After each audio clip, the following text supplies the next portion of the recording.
How's everybody doing today?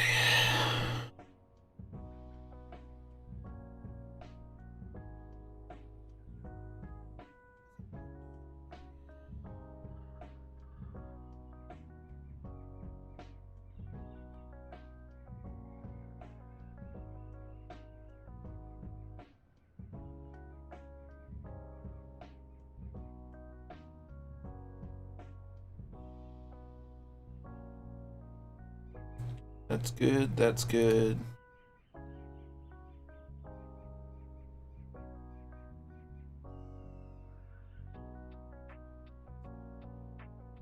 It's all good.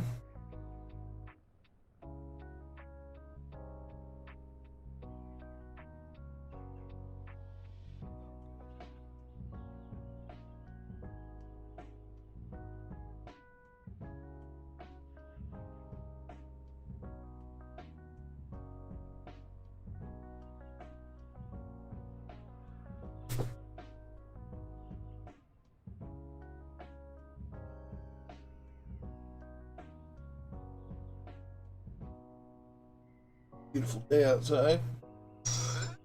Here I am inside.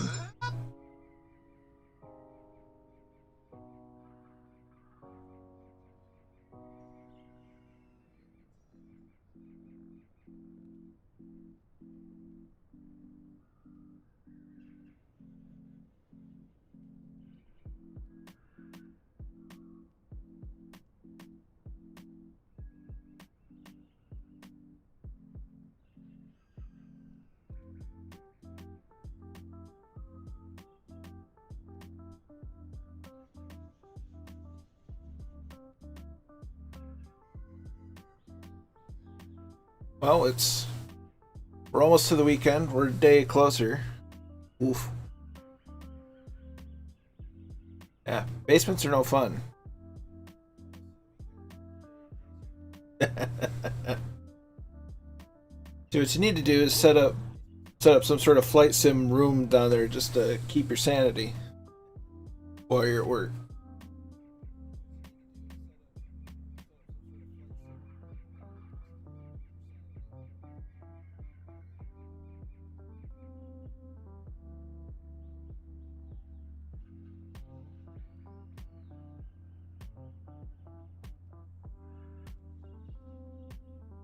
Okay, let's see. I can set that up in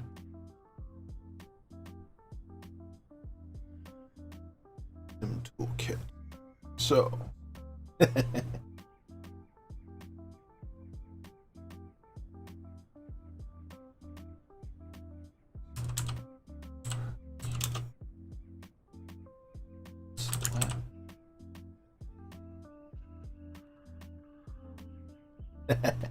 right?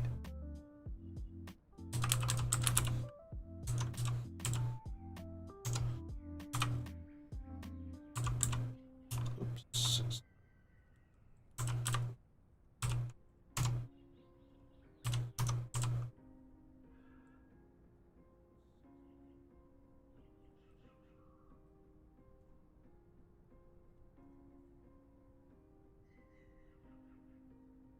Hey, Phil.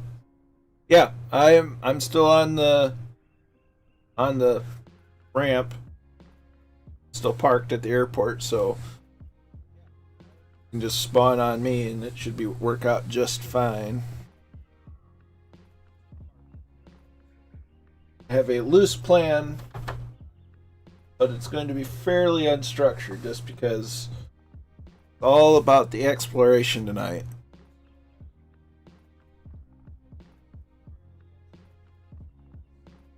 Seeing sights just for seeing sights' sake.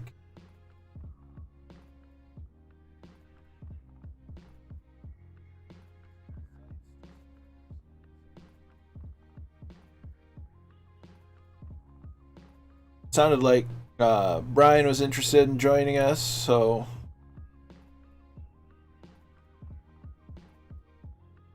don't think I will. No. Don't worry about it. I'll probably stay out of it. But like I said, I think Brian was thinking about joining some flying and see who else else shows up.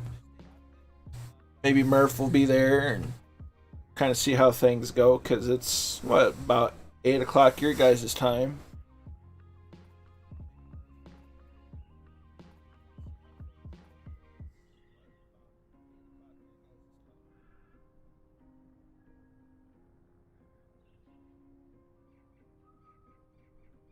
Yeah, I hear Star Wars Squadrons seems pretty nice.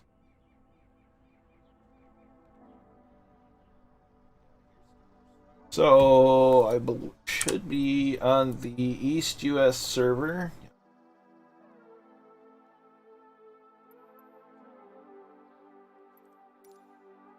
I believe I still have these. Turn them on just in case.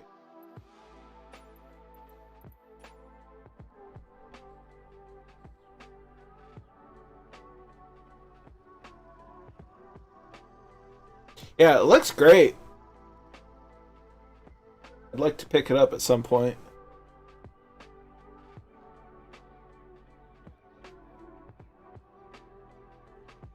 Nice. Yeah, HOTAS support especially in a space sim is, in my opinion, quite important, because it gives you that. I mean, it's like flying a fighter plane, but rudder pedals are also just a very key component of that.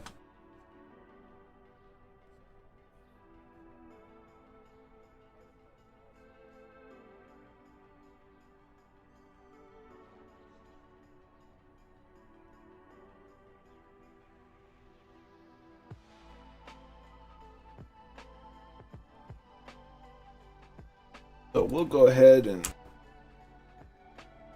not hit the wrong button. There we go. And take out the aerobat. So don't fly it near enough, and in this kind of area it's all about low and slow. There's nothing wrong with the Xbox controller does the good job at a lot of things. So never feel bad about using that. Even in flight sim, it's useful. You're not going to get necessarily the full experience, as it were, but it's not to be shunned by any means.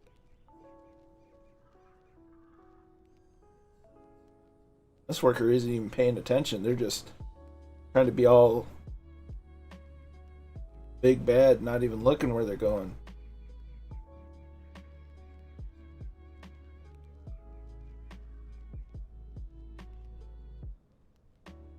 Roger that.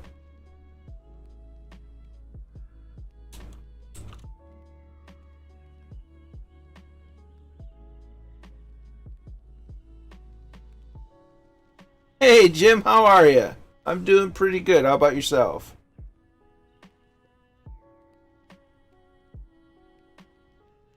Well, that's not good.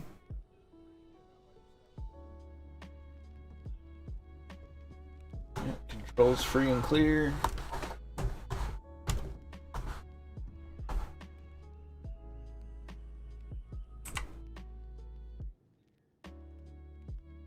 Turn off the yokes, make sure radios are off. Start up. Good, Jim. That's good. Okay. Setting.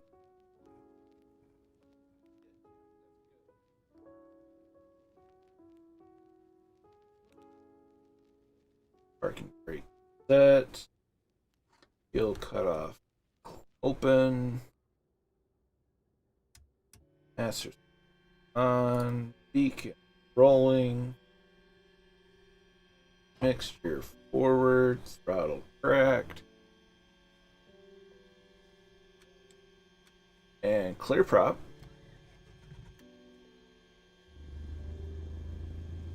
Good start.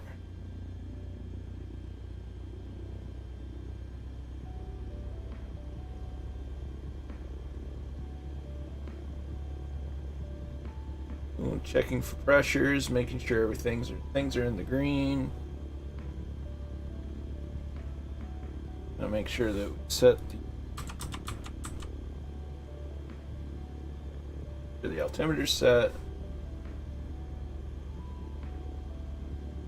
We are in the Cessna 152 Aerobat. Turn on transponder.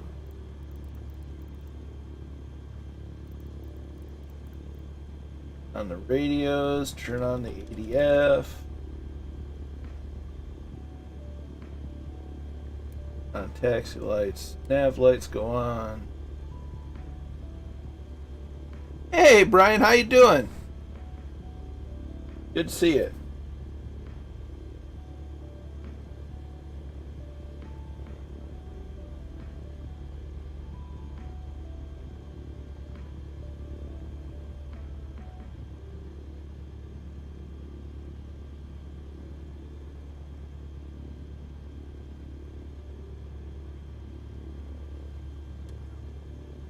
Gonna go ahead and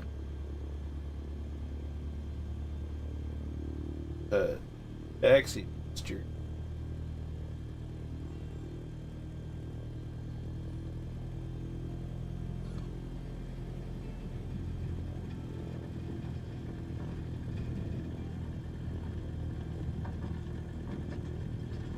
Taxi to the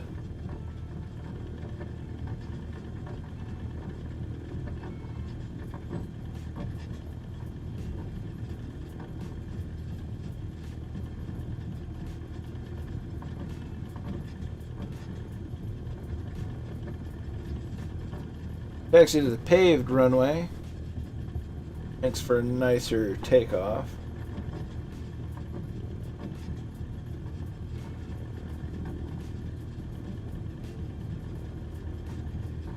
May scooch over here to find some more solid ground.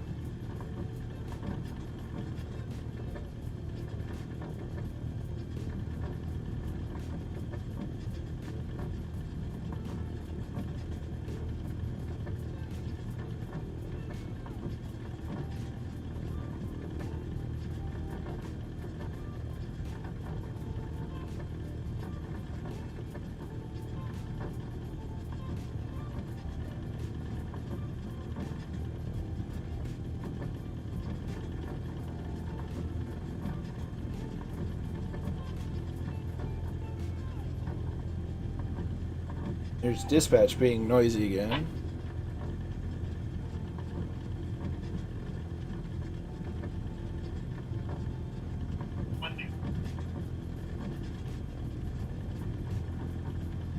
This certainly is going to be interesting.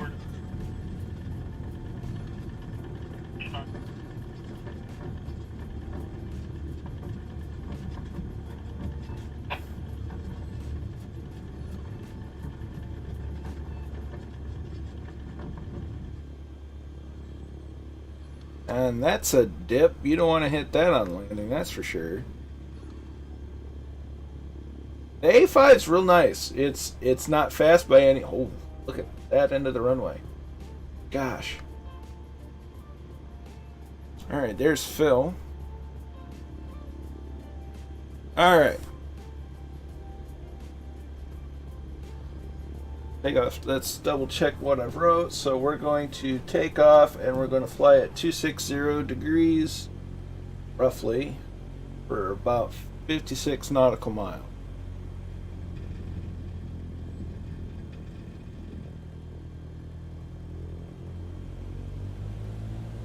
Steers ridge. Advance the throttle slowly to full.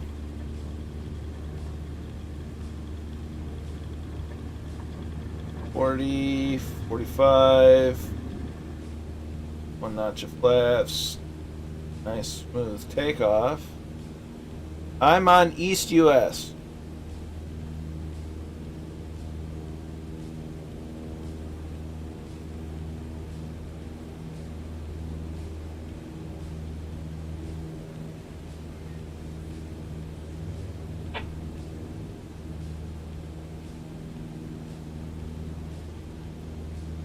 Circle the area a little bit, give you some time.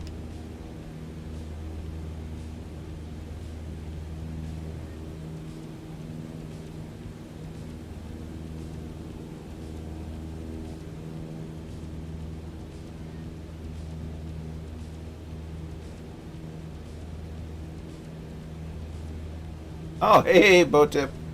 How you doing?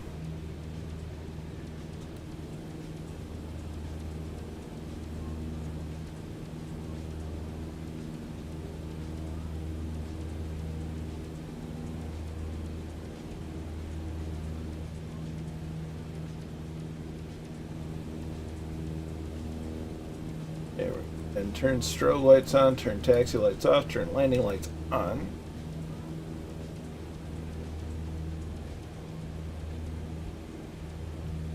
Going to trim down nose a little bit. There you go. Awesome.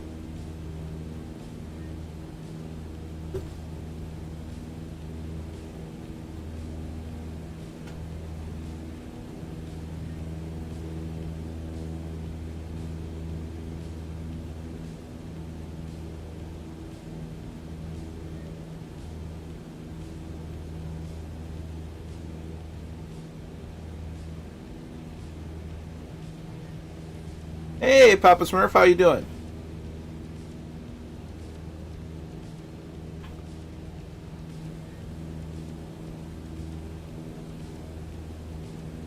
We got traffic right there. Austin Lake's a good lake.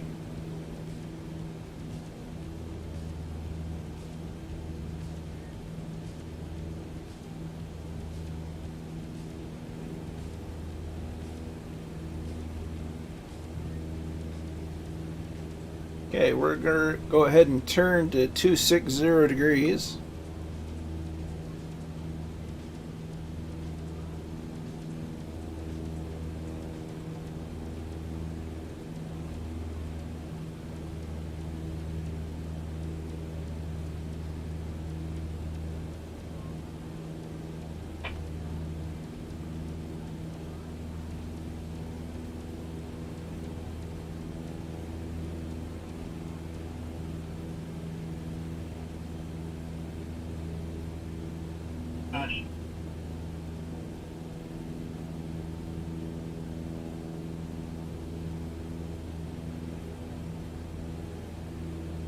Well, I don't think I have enough altitude to do a barrel roll just yet. I also have to make sure that I can get over these mountains.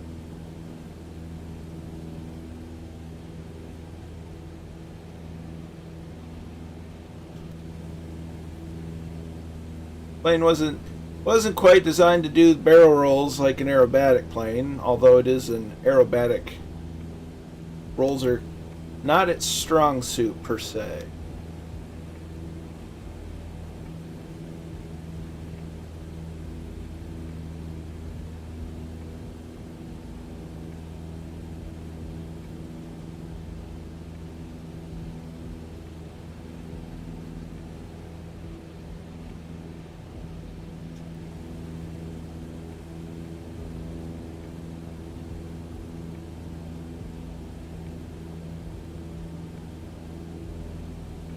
So we're play a little bit. No, I'm actually on a few clouds for once, not scattered clouds. I want to make sure all the network stuff's fairly stable.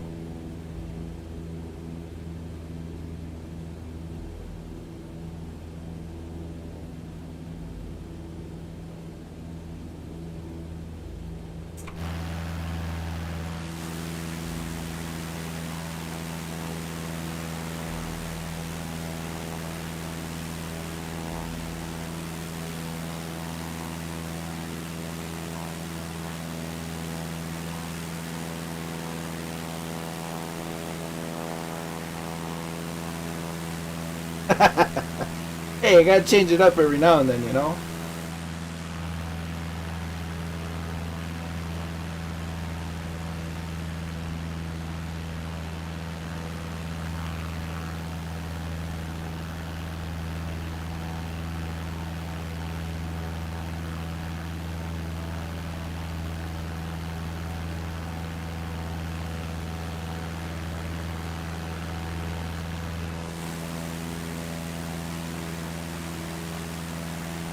Not one.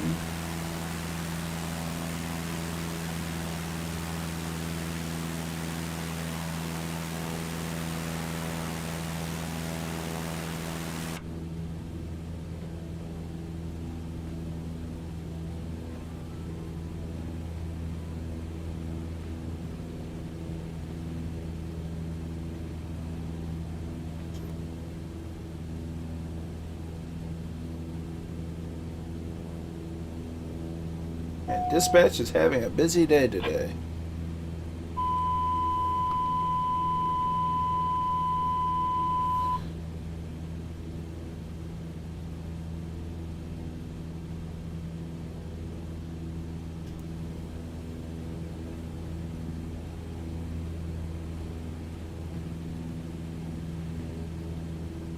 Ooh, structure fire, that's not good.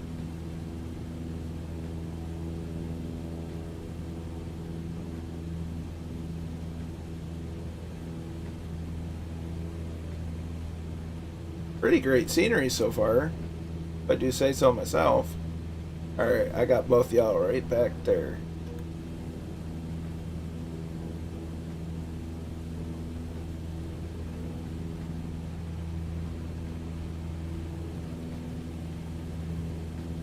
And preparing for bouncy weather now.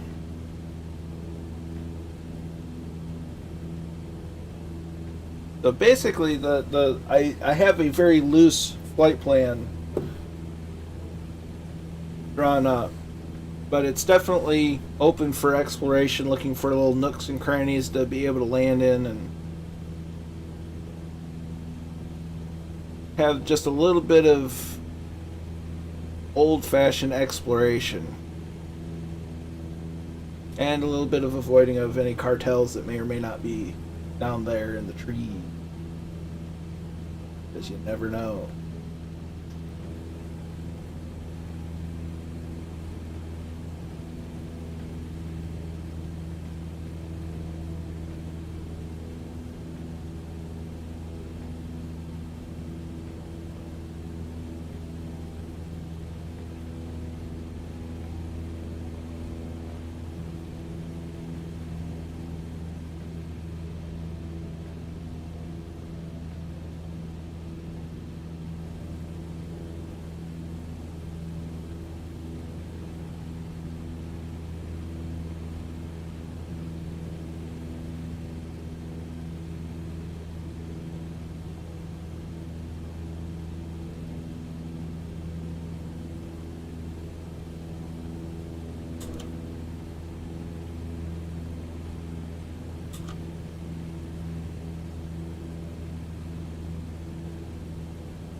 All right. Suppose we should at least give a nice barrel roll a try, since we're in the aerobat and we're clear of mountains, got some altitude going. So, and check traffic on that way. So, up a little bit.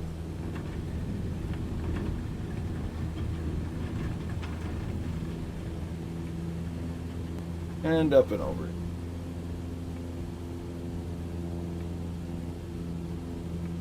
Just like that.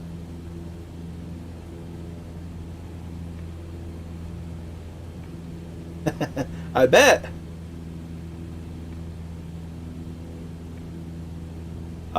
Picking up packages, maybe, maybe not. You never know. Amazon in the Amazon.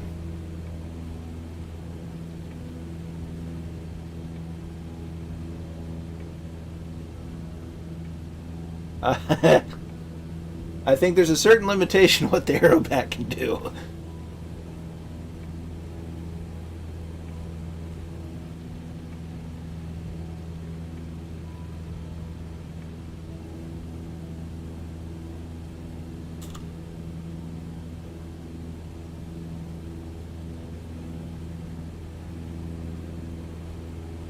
Hey, what you put in your airplane is your airplane. That I can't tell you what you can and can't do. If I don't know you did it, that's plausible deniability. We'll just say you're picking up a package. You don't know what it is your friend ordered it.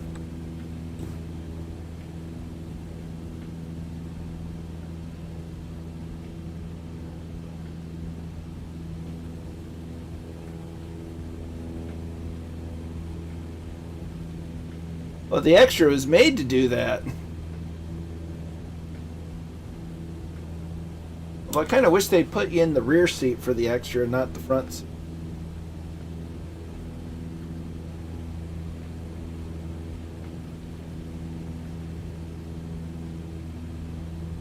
By default, anyway.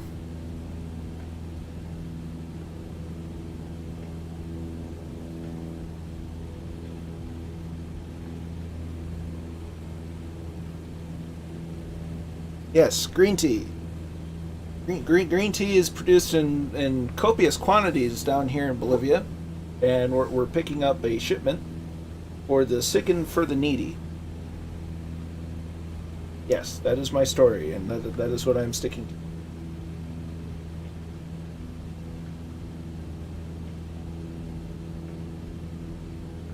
Okay, so we have to go through some mountains. Huzzah! So we're going to see some quite stunning scenery on our little trip.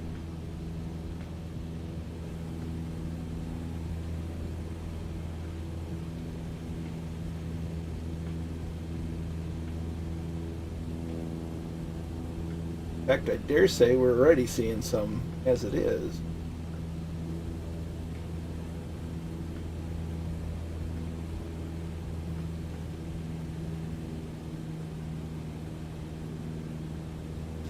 Leaves are green, and green tea is made from green leaves, isn't it? That's how it works. Hey, G Slayer, how you doing?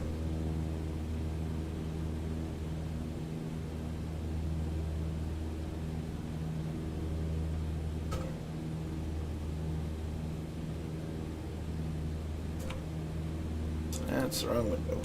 There we go.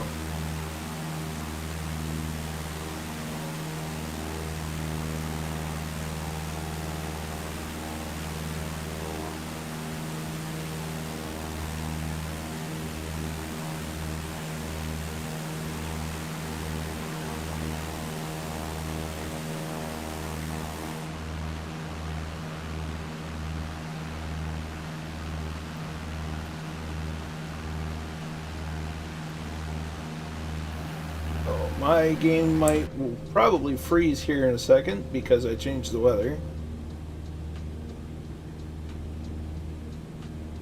Yeah. See you soon. Have a safe travel home from work.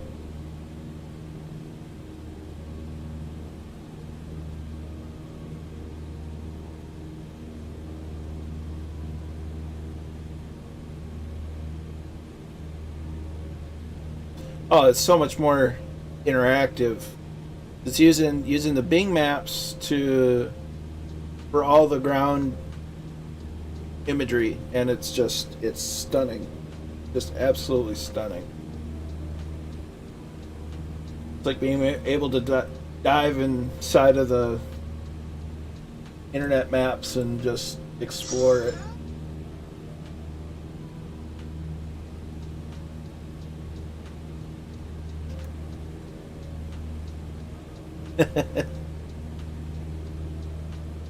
Hey, there's some crazy drivers out there. You got to be safe.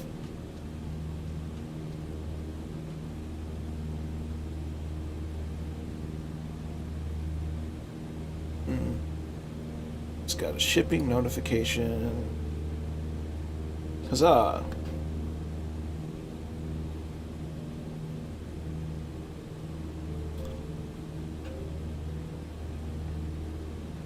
My thing shipped. Huzzah!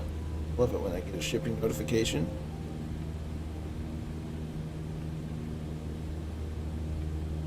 Sehr wunderbar.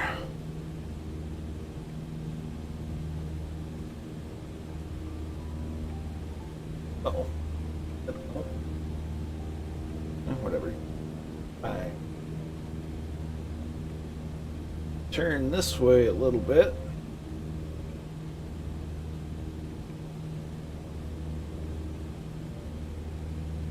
I believe it is a couple of friends from the Two-Tone Murphy streams. I got 3 of them now. I wonder if one of them's in a Moonie.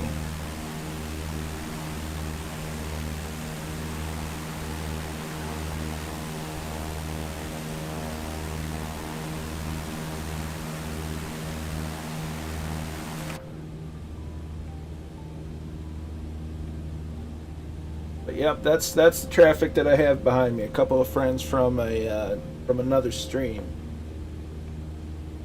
We like to fly together, and it's fun. They're probably on Discord in the voice chat, but I have a tendency to stay out of voice chat for my streams for the most part, outside of special circumstances.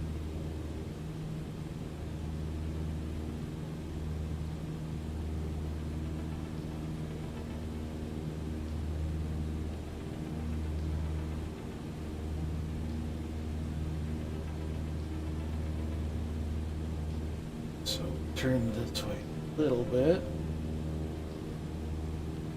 as we continue to gain altitude.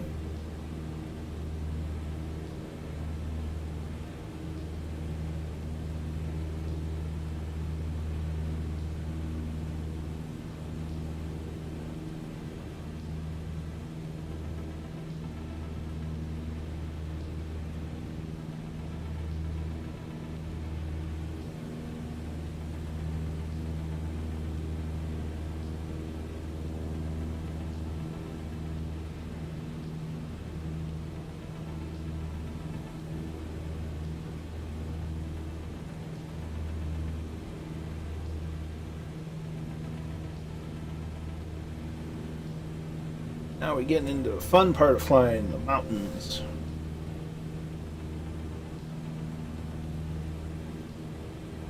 I consult the chart. I'm gonna go over a river. We're gonna go through a lot of mountains.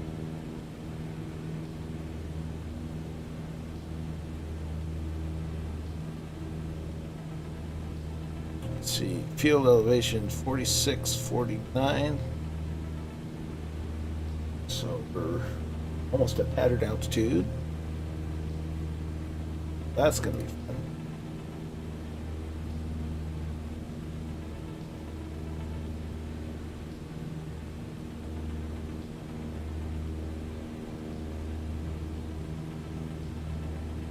Whoa.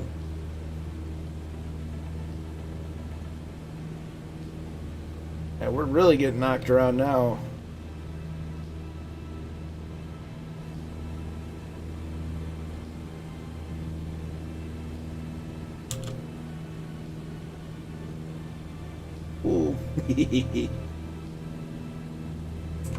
Welcome to mountain flying. So the airports are made up, and the wind doesn't matter. Something like that. Let's see. So we're following this little river in. So we're a little to the south of where we need to go. We'll adjust course north-ish.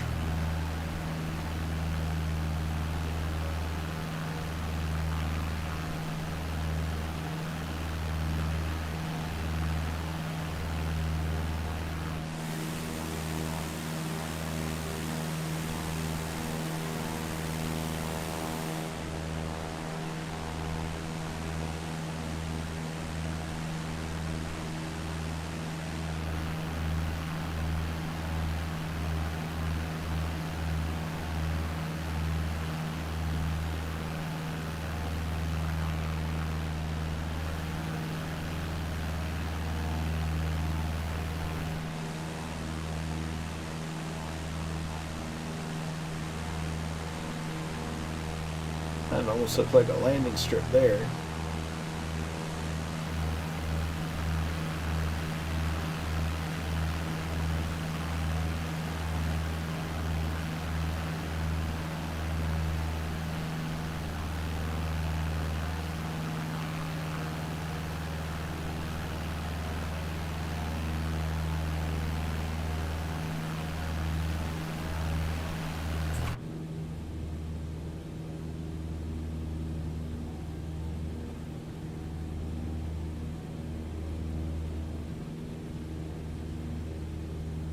Definitely not going anywhere in a hurry in this airplane.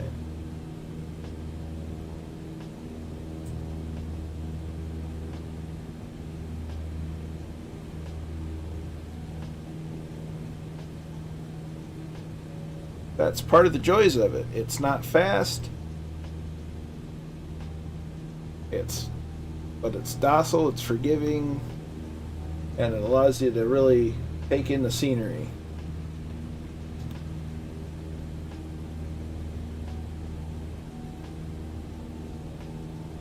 That's what I like about it.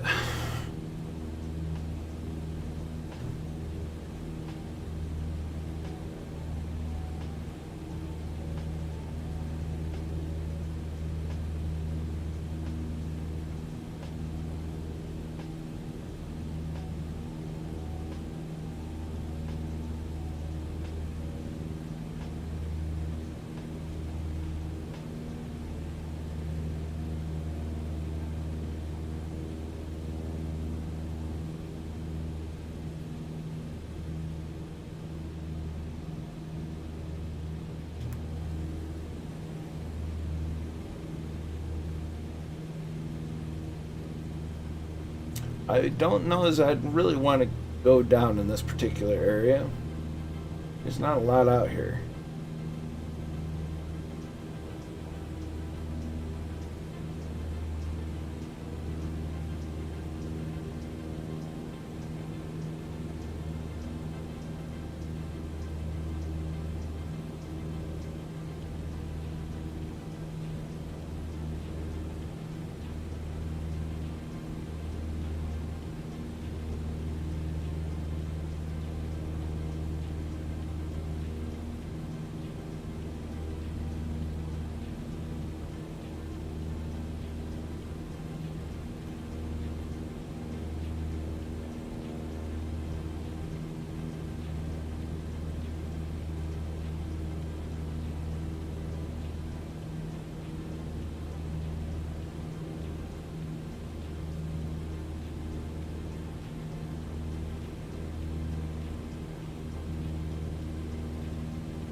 No autopilot, no GPS.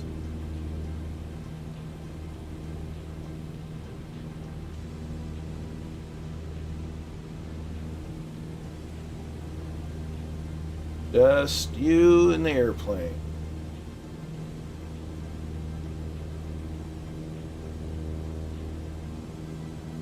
And the turbulence, apparently.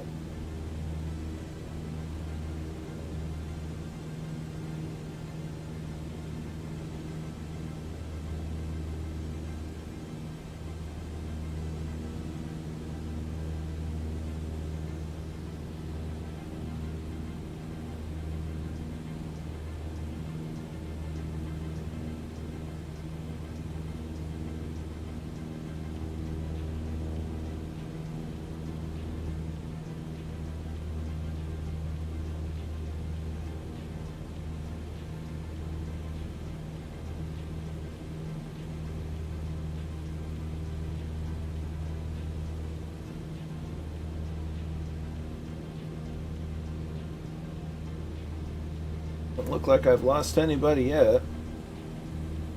Good sign.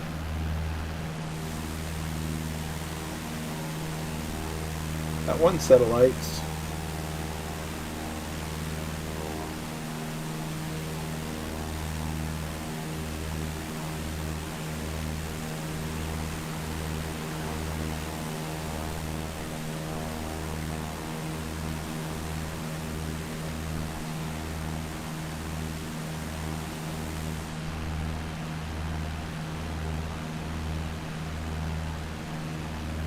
Ooh.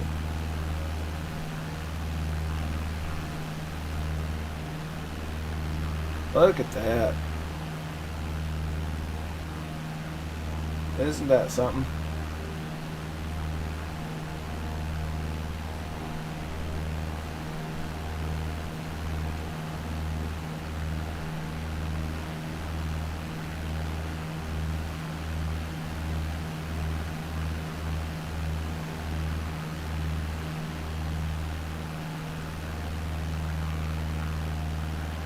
Whoa.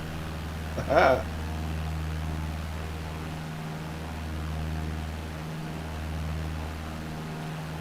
The wind is a very alive thing. Anybody that tells you that the atmosphere is a static thing doesn't understand weather and has never flown in an airplane. It's very alive. So I am using the CH Products flight yoke. Nothing fancy, but it gets the job done. I just heard thunder and saw lightning flashes, and it's appearing like a rather nice day. Interesting.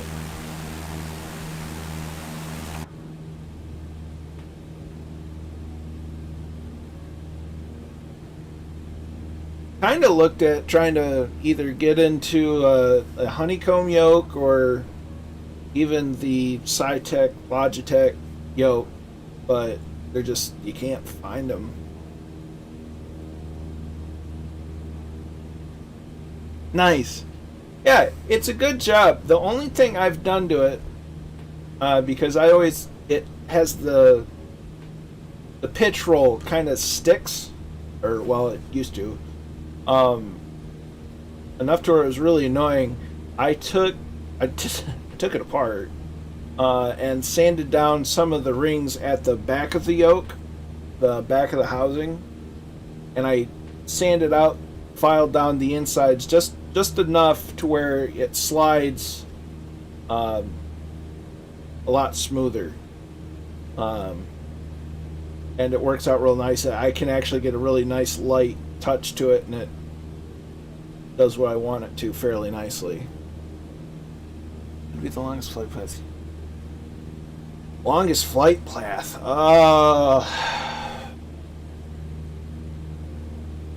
As far as single leg, it's hard to say. I've done some.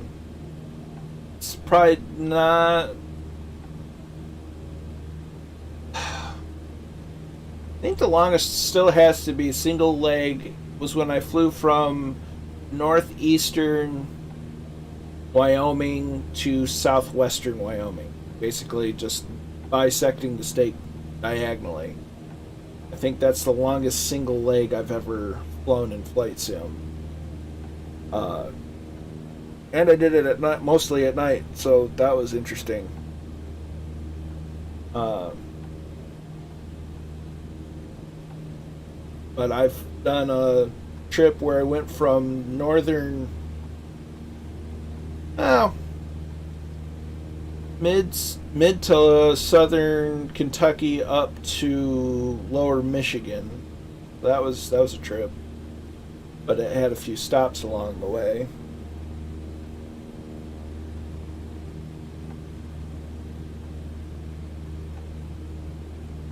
The other day wasn't really long, but I flew a CJ4 from Donegal, Ireland to Dublin, just to kind of get somewhat familiar with flying jets.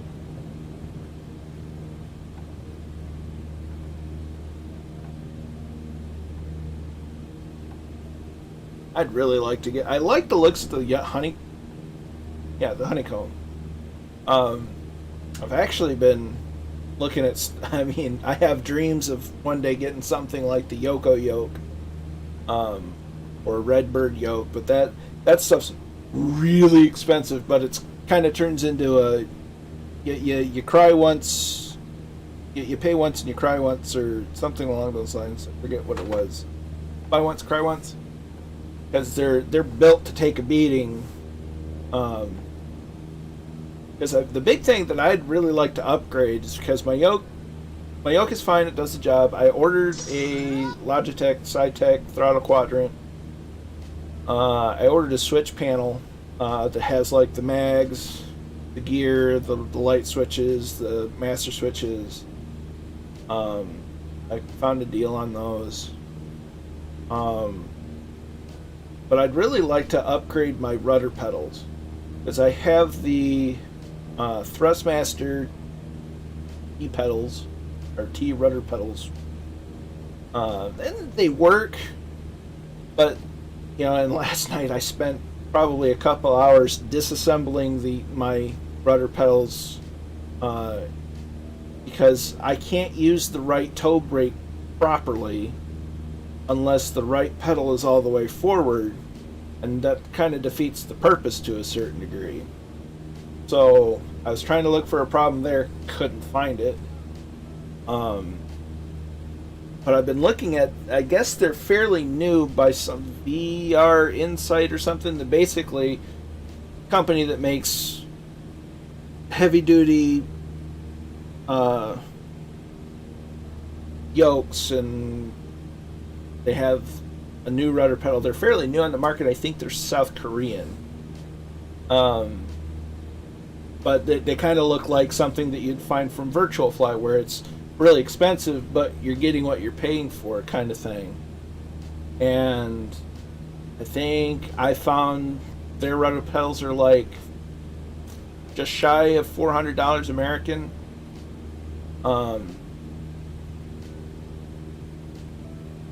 But I've never heard of them before, so it's kind of like, do I take a chance? Do I not? What do I do? Do I wait for the honeycomb ones?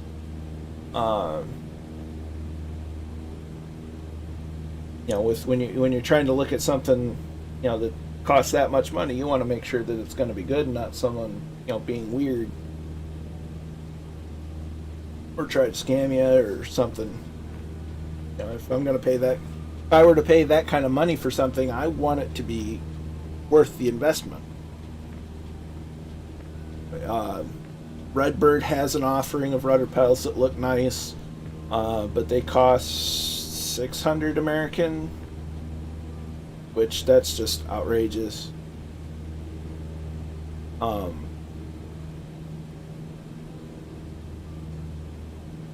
yeah, it's kind of a. I'd like to get a new set of rudder pedals. It's impossible to find any right now. The honeycomb ones do look good, but there's not even pre-orders from there, and they're having trouble getting more yokes out and getting the throttle quadrants out. So it's just like, and it's not that the rudder pedals I have don't work at all. They do. They, I can go like that, and it does the thing that the rudder does. It's just the toe brakes. It's a bother, because sometimes when I'm on the ground and I want to make a tight turn, you use the toe brake and crank the throttle and push the pedal forward, and it's a minor thing, which is how I keep talking myself out of really looking for a new set of pedals. Alright, let us consult.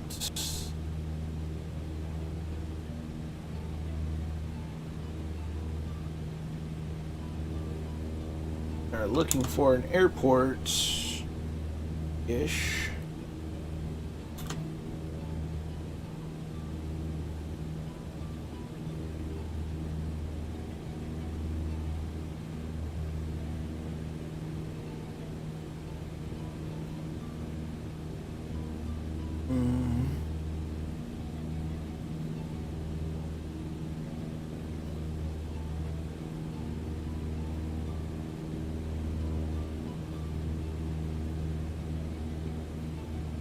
And they may not quite even be there yet.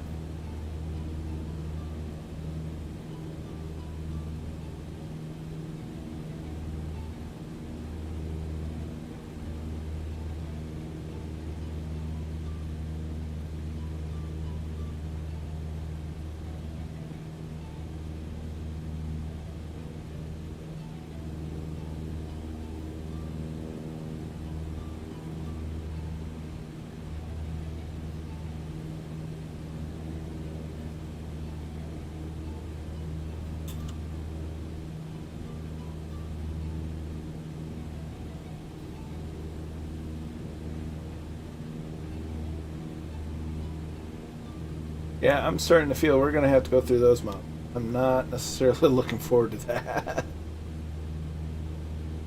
I could be wrong. I could very easily be wrong.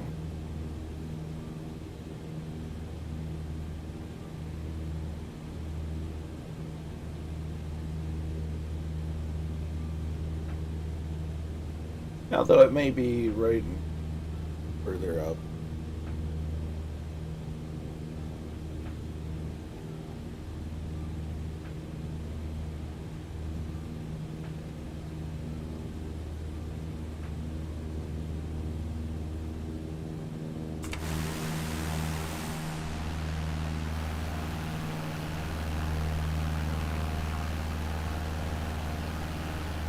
Actually, that be it. So we're going to go ahead and start the descent.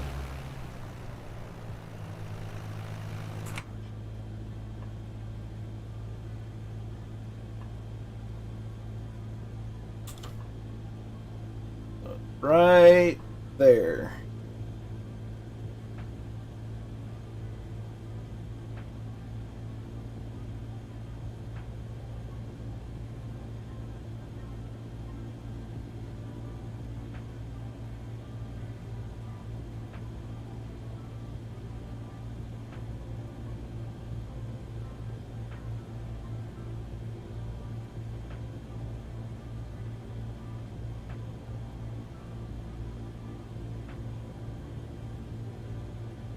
Yeah, the CH yoke, it's not a bad yoke by any stretch of the imagination.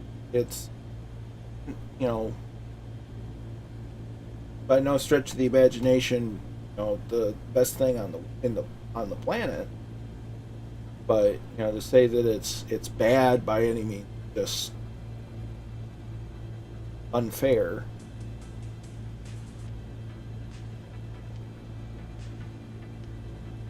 It does its job, and it does its job as well as it can, and that's all it needs to do.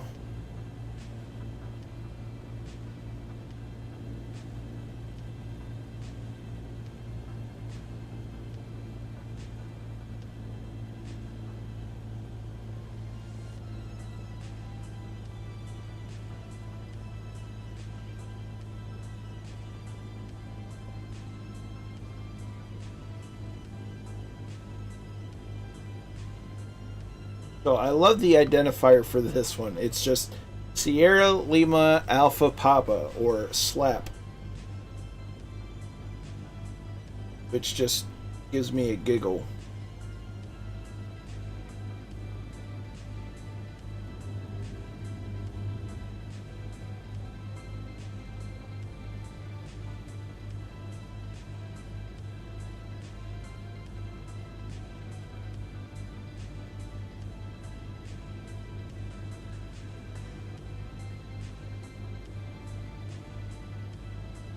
Our current stop is at Sierra Lima Alpha Papa. After that, I don't know that it's in the system. It wasn't on the charts. Um, but it's about 73 nautical miles at a heading of 138 degrees along a river.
Back pressure right on the verge of stall and down. Kind of bounced a little bit. So that's kind of a rough landing too. Not too bad, but definitely on the rough side.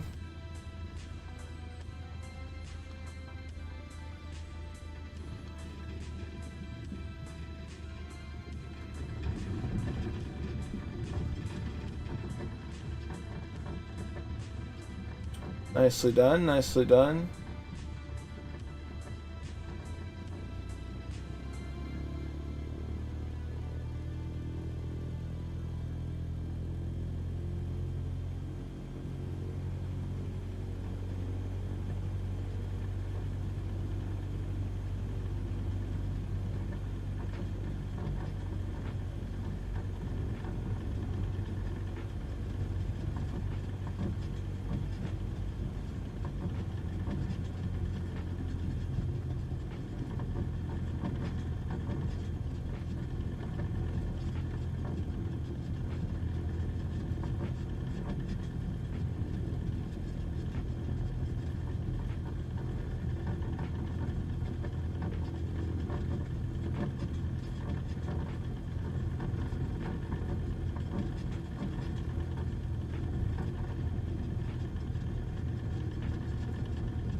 Definitely make sure to get fuel if you need it. I certainly do.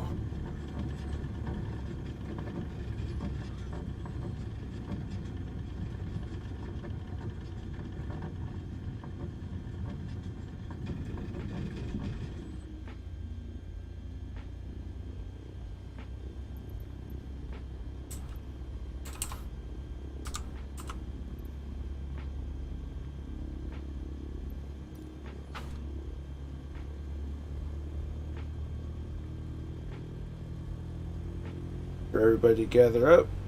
Seem to have lost a couple of people.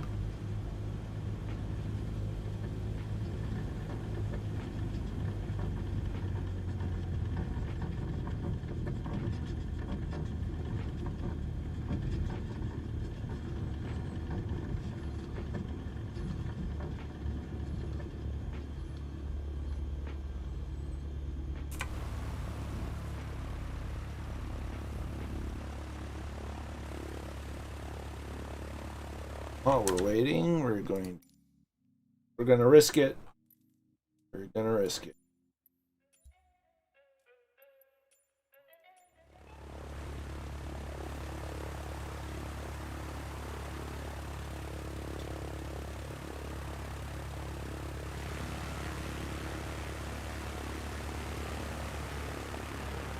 We got a diamond.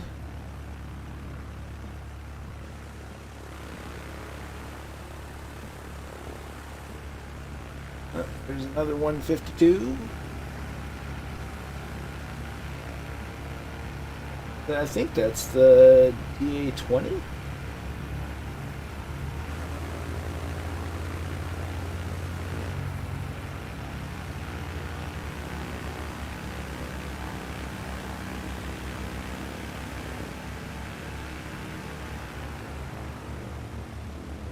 I feel like we're still missing somebody.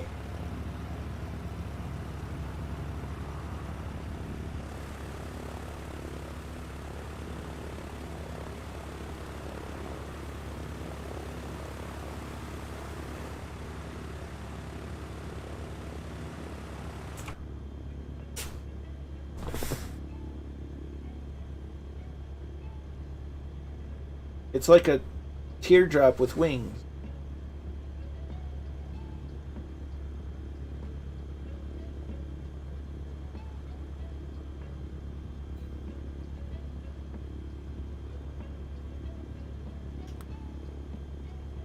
There we are. Make sure you get some fuel.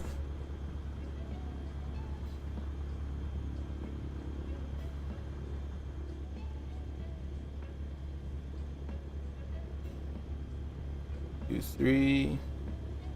And then the cub disappeared. There he is.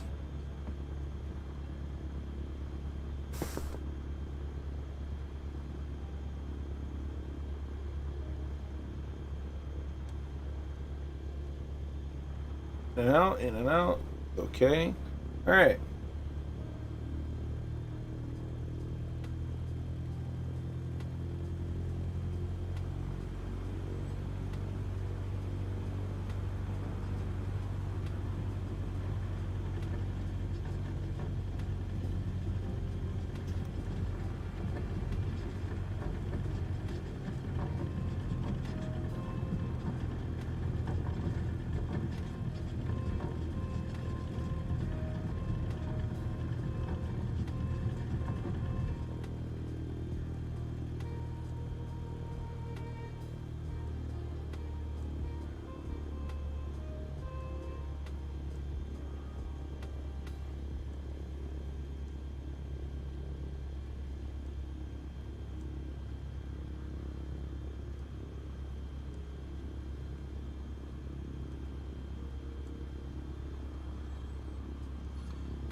For everybody to get lined up.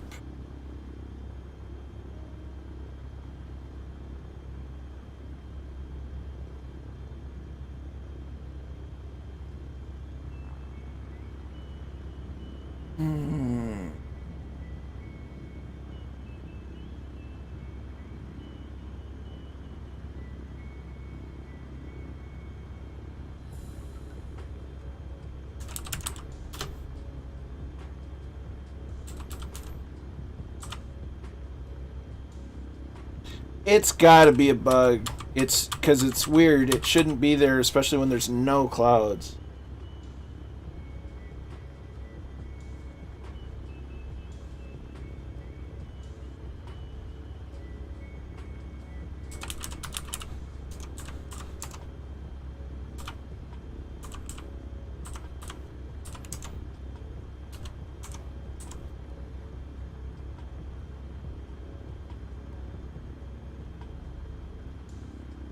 Right.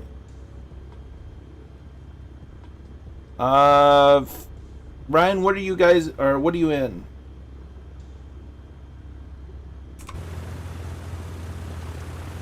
I've got a Cub, I've got a 152, I've got a Diamond.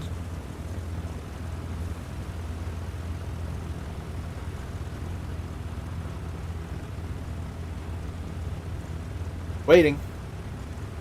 Parking brake is set.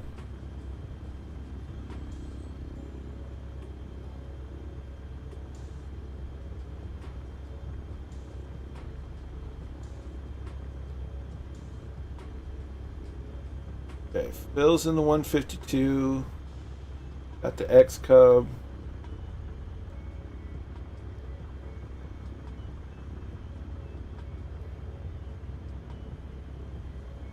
Hey FK, how you doing? Gotta pour that beverage, you know? Everybody ready to go? Comes into the. It will. They haven't announced a release date, but their plan is that it will come out for the Xbox platform. It's just the rumors have it around holiday season, but there hasn't been anything confirmed.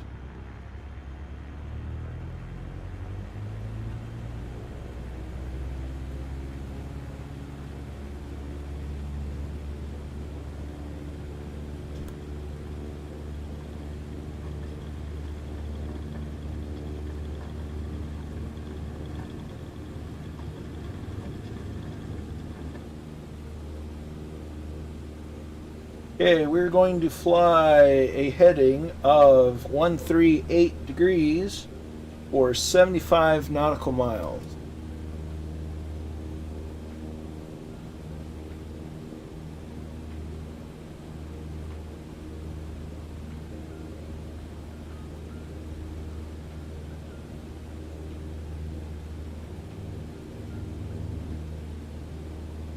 And not a problem.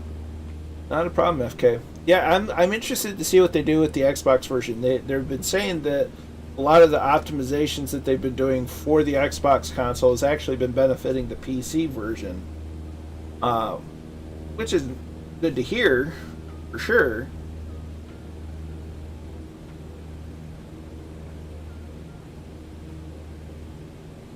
But it would be nice to get some sort of release date window.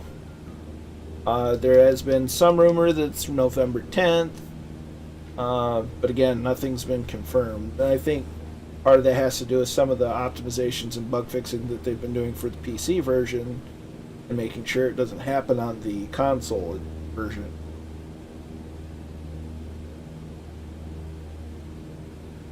But I'm very interested to see how it goes.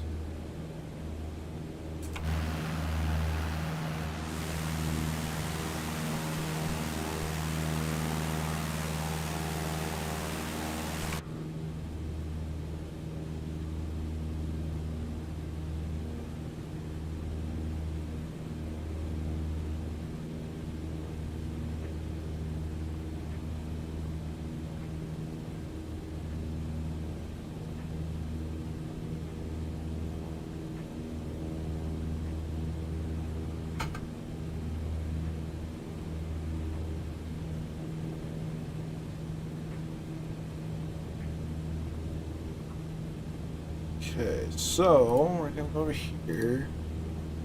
Over here. Go to maps.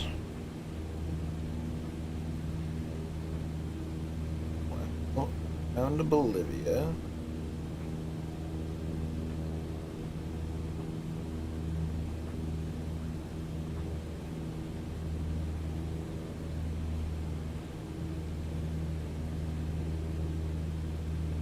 Okay, so we're there.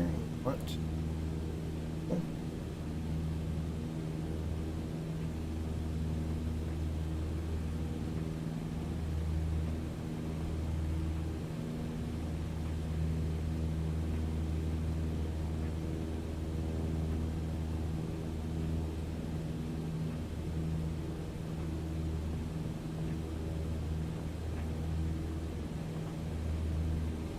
Yeah.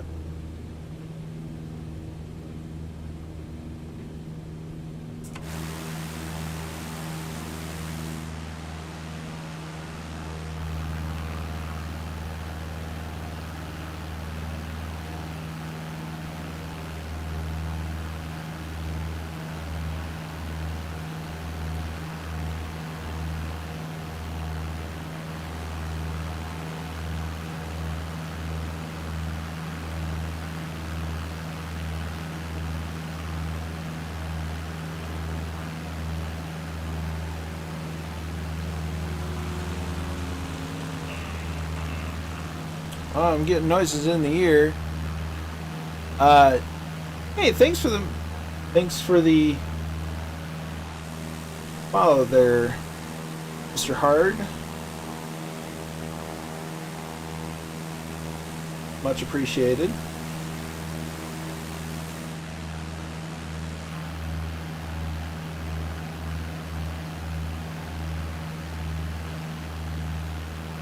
Had to find a way of saying that. Didn't get into term of service kind of.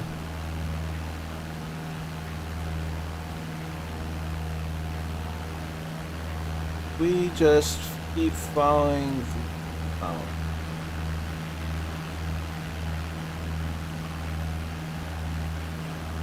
We're gonna have to cut over some of the mountains, which is just fine. Make sure I'm not on the right heading.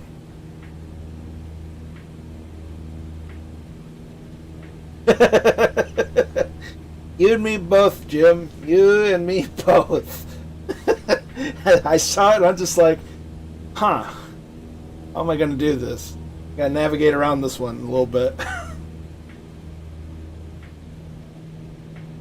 think I did okay.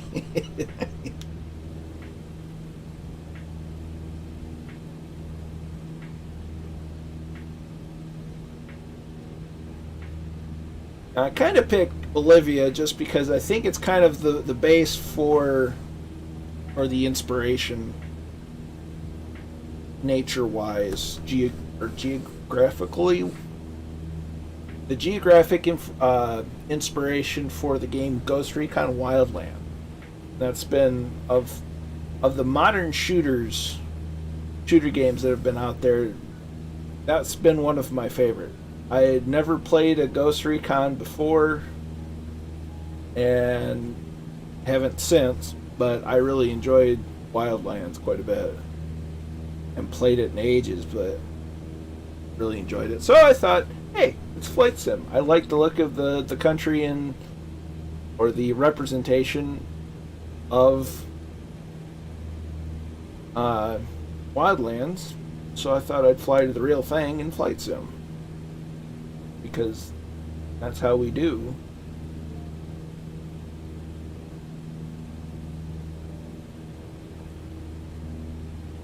And I'm thinking it turned out to be a great decision, because look at the scenery here. Absolutely gorgeous.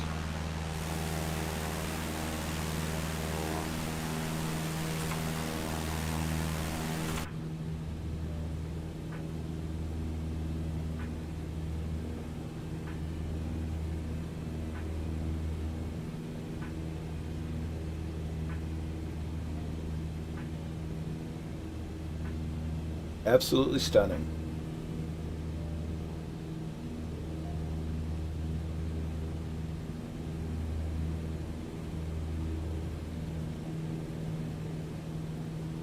And what's really the challenge is legitimately not having any kind of GPS. I'm not even touching the VFR map. I'm using Sky Vector, but that's about it to try to navigate, because I don't trust the VFR map for love nor money right now. Although I'm told that they're working very diligently. That was the word I was looking for. To fix it, among other things, and which is good, absolutely. Hey, thanks for swinging by. Appreciate you chatting as well. I even gave you the barrel roll. Hopefully we'll see you next time.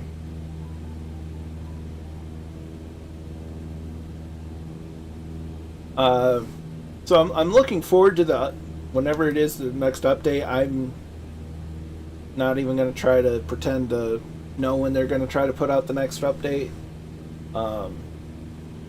But hopefully they fix a lot of these issues that they've been having since, what, 2 patches ago. They've added a lot of content. They've broken to some stuff, but I think its release has been better than just about anything Bethesda's put out in ever. So there's that.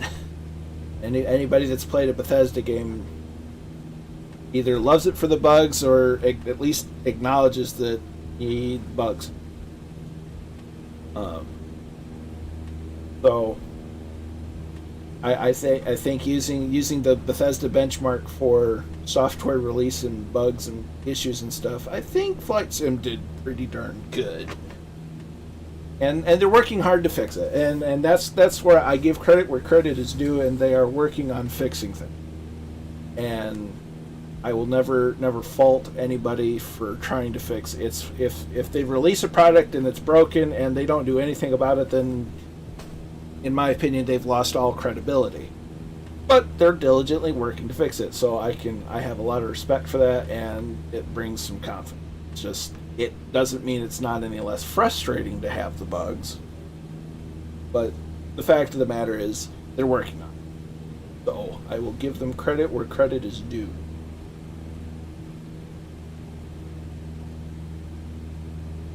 I don't want to be a negative Nancy or anything about it. It's just it's simple to just acknowledge that there's an issue, but also respect that they're working.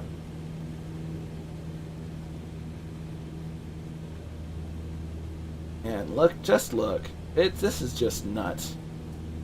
Yeah, you wouldn't have gotten anything like this, and I don't think there's anything like this in Prepared, or you definitely didn't have it in FSX. I can't speak to X-Plane because I've never flown X-Plane. I've had X-Plane 11 on my Steam wish list for some time, because I'm just like, well, FSX, it's so outdated and blah blah blah blah blah. But then everything I was seeing, the graphics out of the box were kind of meh, and didn't look, to me, just from screenshots, didn't look any. X-Plane can't touch it. And see, and whoa, there's an updraft. Whoa, downdraft. I thought about getting X-Plane, and I hear good things about the systems of X-Plane, and it sounds great, but it's just like not even taking into account Flight Sim's announcement, but sorry, squirrel. From a visual aspect, I'll admit I like good visuals. I think because I am at my core a VFR pilot, and if the visuals aren't something I can recognize easily, it's kind of hard to get behind it. I stuck with FSX because FSX I've been flying Microsoft Sims for forever, and at the time it came out, FSX was the cream of the crop. But trying to spend another $60 on a flight sim that didn't look any better than FSX was a tough pill to try and swallow. And so I never got into it. And by the time I was really starting to think about getting into it, they announced FS 2020. I'm just like, well, I guess I'll just wait and get this. And I did, and I'm very happy with it.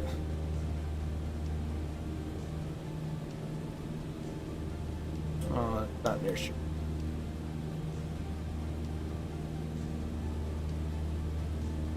So that's the story of how I almost got into X-Plane. And for sure, I'm sure, everything I hear is the systems are better, the helicopters are there, and all that's fantastic. But for VFR pilots, the visuals are actually really important. Especially using like the satellite imagery is, if I can go out somewhere, that I've, fly over somewhere I've been, and I'm just like, hey, I recognize that's a landmark, and that can help me navigate. Whereas, if you're flying an airline, it doesn't matter so much. You're going to see the ground from, simulated 30,000 feet, and the only time you're going to get close to it is when you're either departing or arriving. And that's it. And that's not the type of flying that I typically do.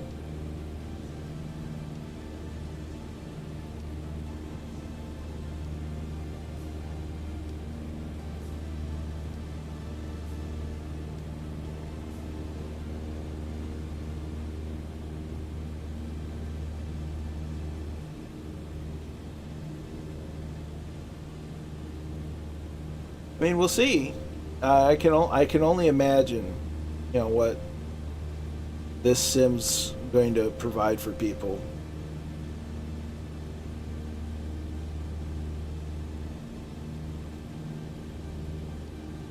And that's another thing I'd like to do is get a VR headset at some point, because I'd like to be able to look inside of an airplane cockpit and be able to look for when in the traffic pattern, because that's huge, hugely important.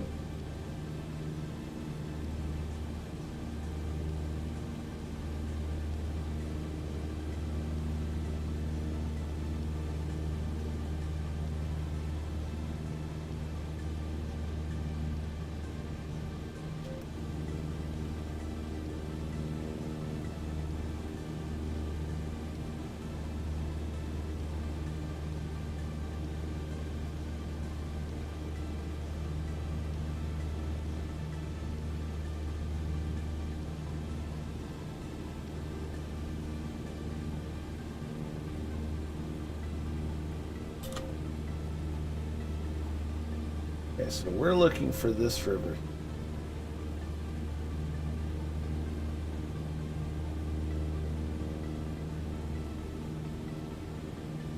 Turn right.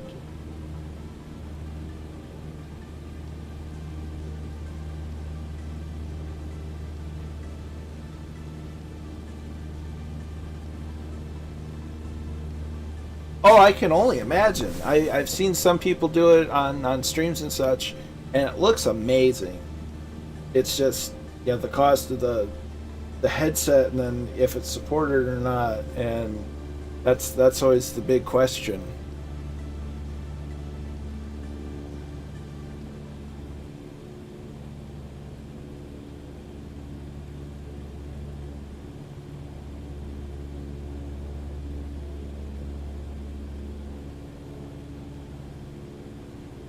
Okay, so we're looking for right around here ish.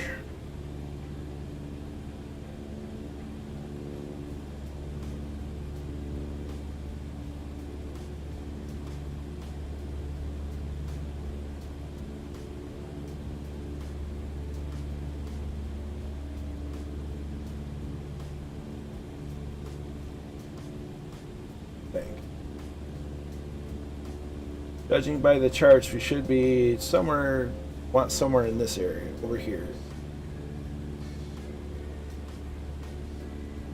That's another one that I never really. Hey, Keen, how you doing? Aerofly FS2. I never really looked into that too much because it seemed like they did the whole map flight sim model kind of thing.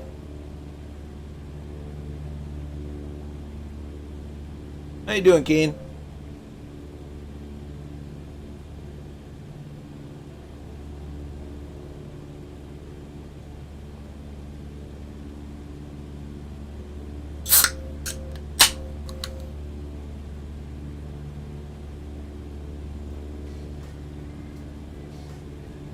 Start this. Back to 2000 RP.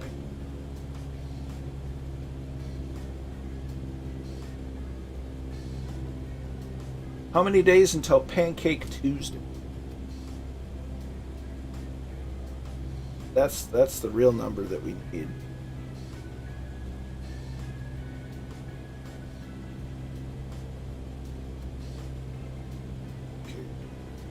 Okay.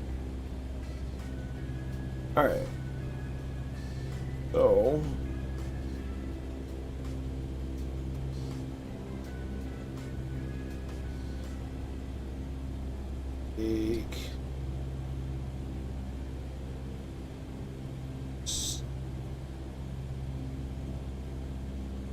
Pancake Tuesday is Tuesday, February 16th.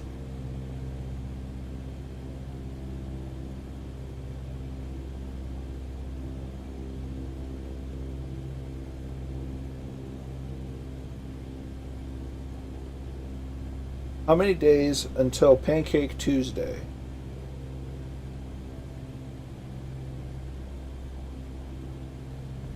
$131 days until Pancake Tuesday.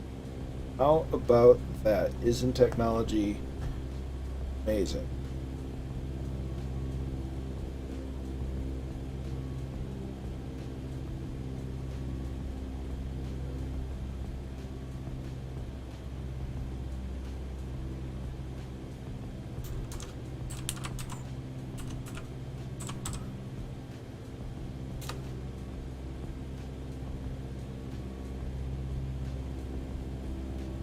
Hey, it works.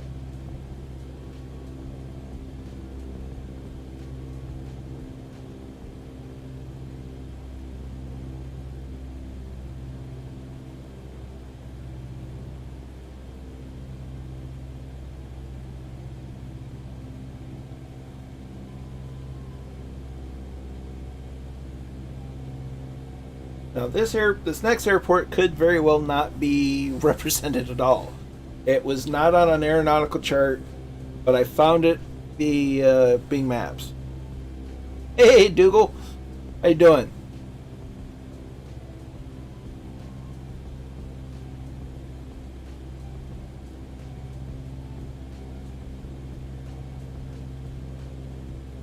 I don't think I moved my camera at all.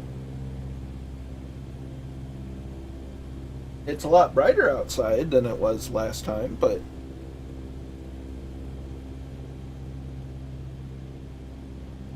did I miss?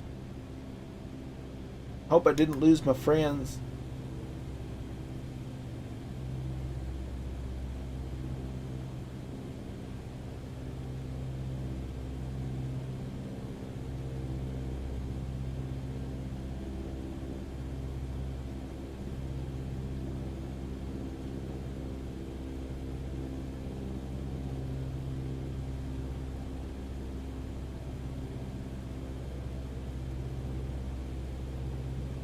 Now is where we really get into the exploring part of it.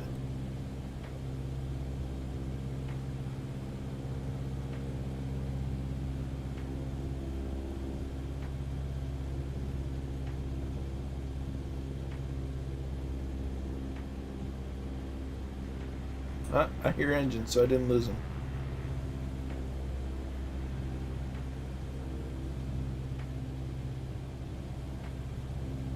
I didn't lose anybody. Alright, there we go.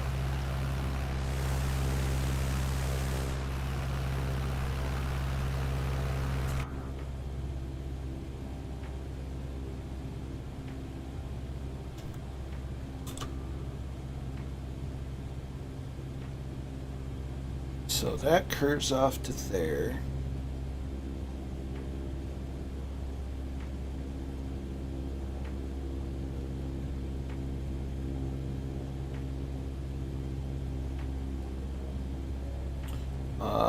We may not actually, this may not be this though, actually, no, this will lead us to it though.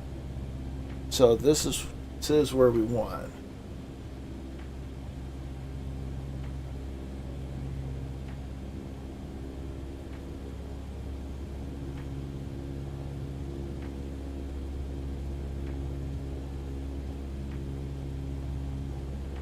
And this is some of what I really love about VFR flying is that you have a chart, you have some radio, but when you're in a place where that's you don't really have a lot of radio navigation to use, you have to use the charts and look outside the window, and that can scare some people. And to me, that's the excitement. That's dead reckoning skills. That's how you. That's a lot of, when all your radios and your electronic equipment fail, you got to be able to navigate by looking at a paper map and looking outside the window. And that's I find it exciting.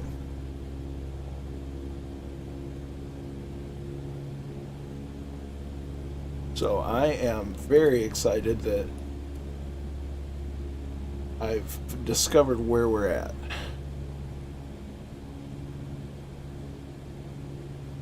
Okay, this is the Rio Beni.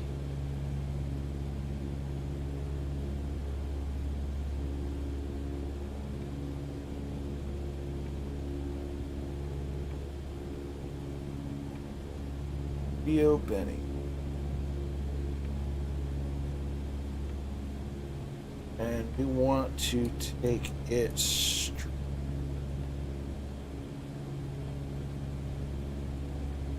Yes. Yes. We want to take it out this way.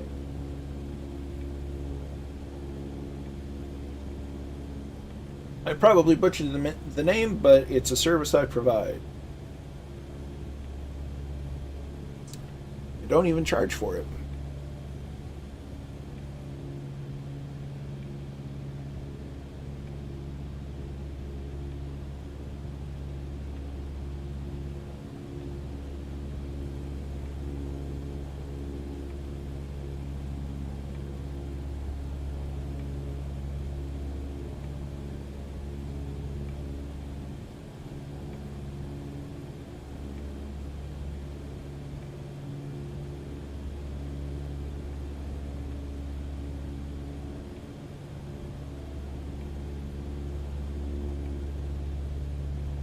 All the trees. It's kind of like flying in Canada, but it's not Canada.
Where the river splits, we're following this path.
One out there, we got one here. We seem to be missing either Phil or Brian.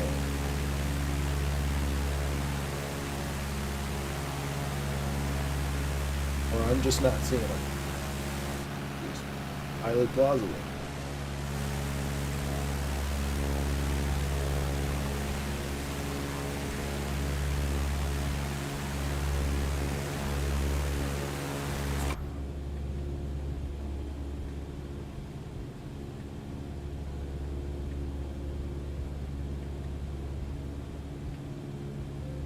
Gotcha. Like I could only see the lights of one of you, but as long as you're together, then we're not lost. Then nobody's lost. Of course, how can you be lost if I don't know where I'm going?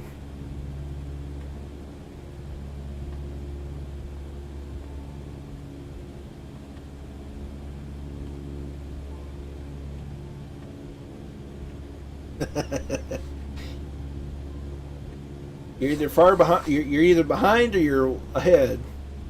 There doesn't seem to be a middle ground there, Phil. Gotta work on that. Hey, how you doing? We are flying in Bolivia on the East USA server. You're more than welcome to join. If on the in-game world map, you are probably better off spawning right on us because the airport we're going to, I don't necessarily have a code for it. So if you can find us on the world map, you should be able to spawn on us. I'm in the 152. Bill's in a 152. Botip's in a DA4, the DA20, and then or DV20, and then we have the X Cub with Brian. But you are more than welcome. Hey, Chippy. We took off from SLAP, Sierra Lima Alpha Papa, but we're quite a bit out of, quite a ways out of that right now. How you doing, Chippy? That's literally SLAP. That's it. That's the last airport that we departed, or the most recent airport we departed. Was Sierra Lima Alpha Papa. I wish I was making that up, but I'm not. Because we're down in Bolivia.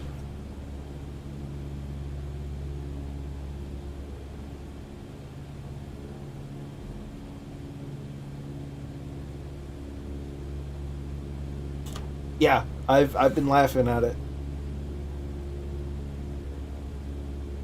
Hey man, sleep's important. You gotta get some sleep.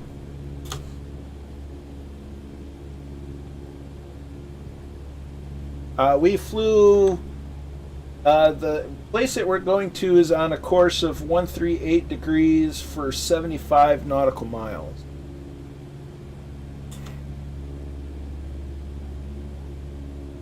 So let's go look at Bing again.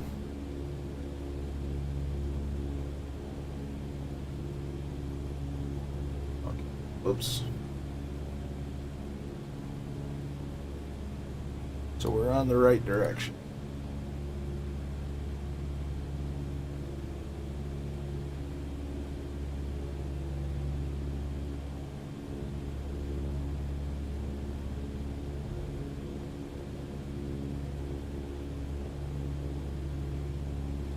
So a roughly southeasterly direction from SLAP.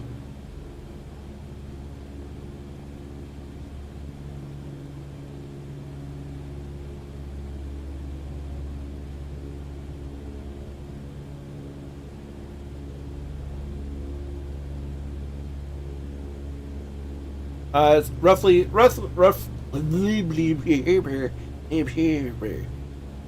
southeast, 138 degrees. So if you do a course of 140, that should give you the rough. You're going to start off. We're actually right now. My altitude is lower than the field elevation of SLAP. I just can't stop saying SLAP because it's funny.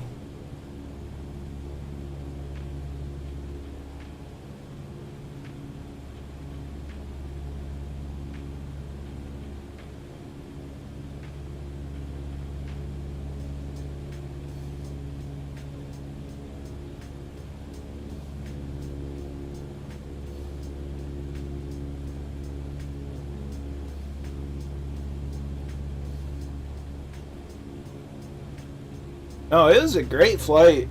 We were in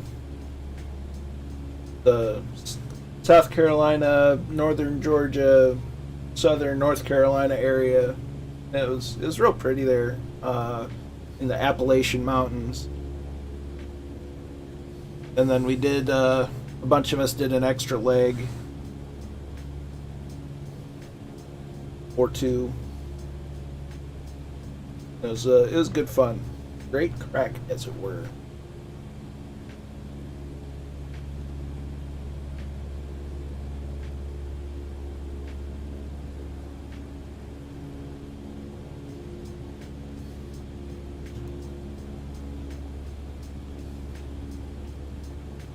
Correct.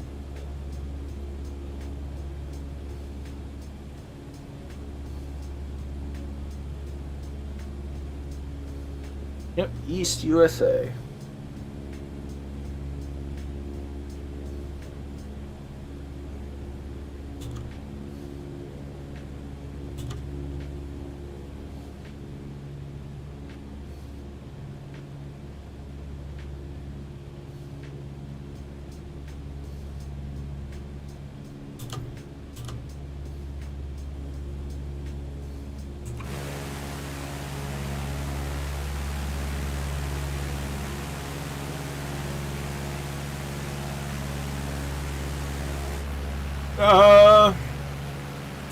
Well, it was a distance of 73 nautical miles. I'd say we're about halfway there. And a half, 735. About 37 nautical miles.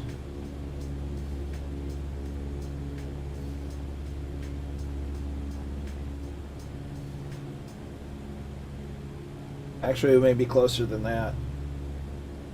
Well, yeah, probably about 2/3. The info on the bottom of the Twitch or the stream window is a little off because I had to find a airport I could actually put in the system to. Hey, there's boat tip. That I could actually put into Sim Toolkit to have the information pop up.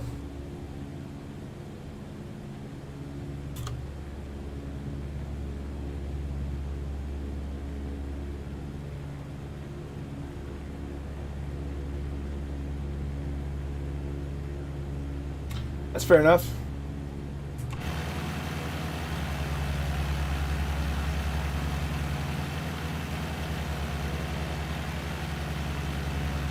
The thing sounds like it has a Rotax engine in it.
It's got a point, you know.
Now here's where I start getting a little concerned.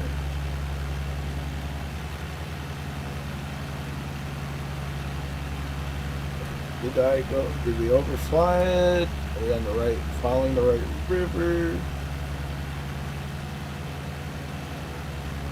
This is where I start looking silly.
Oh, well,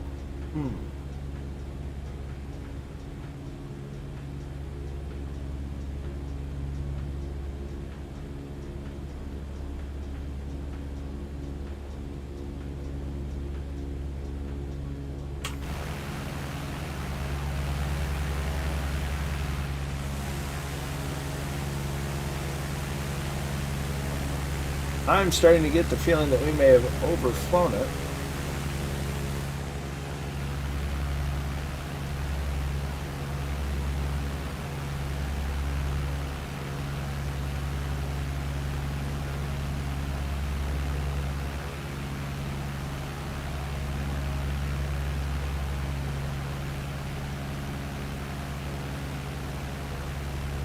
Nice.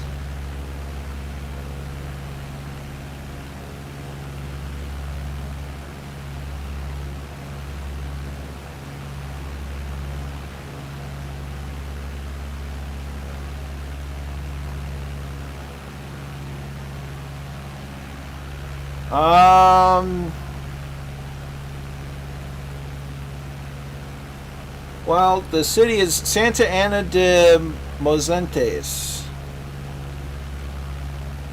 It's near there.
Well, that was the idea.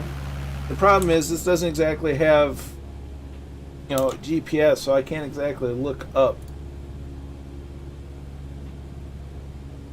nearby airport.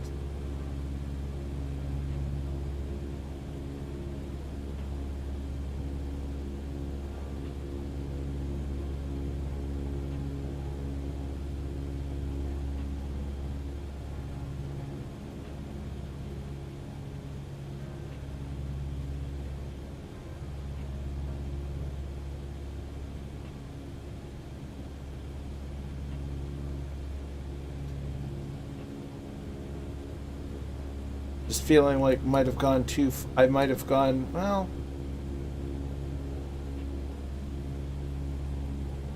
haven't gone far enough. Maybe I'm just overthinking it.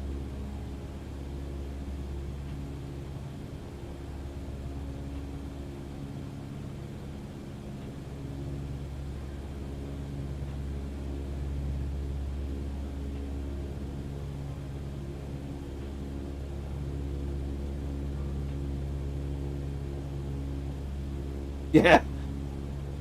Yeah, well, we got plenty of options for logs, that's for sure. Finding a gap between the logs. Starting to think that we just haven't gone far enough and I'm overthinking, which is fine.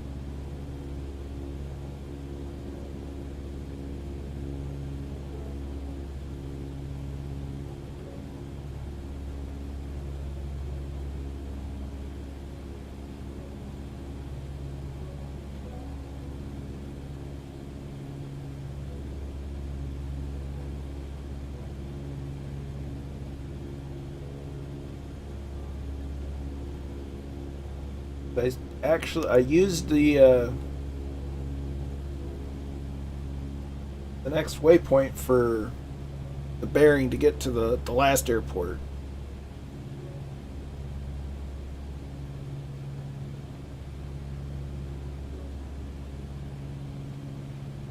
I'm starting to think that we just haven't gone far enough. I overestimate how fast or slow this thing is.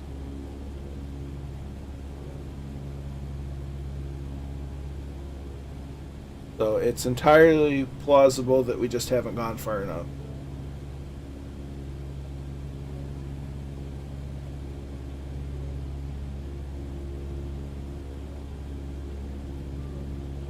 Yeah. So we'll just keep on course and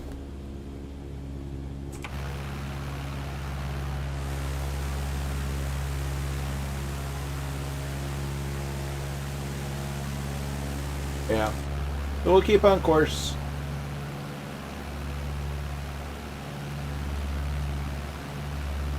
We gain a little bit of altitude, get a better look.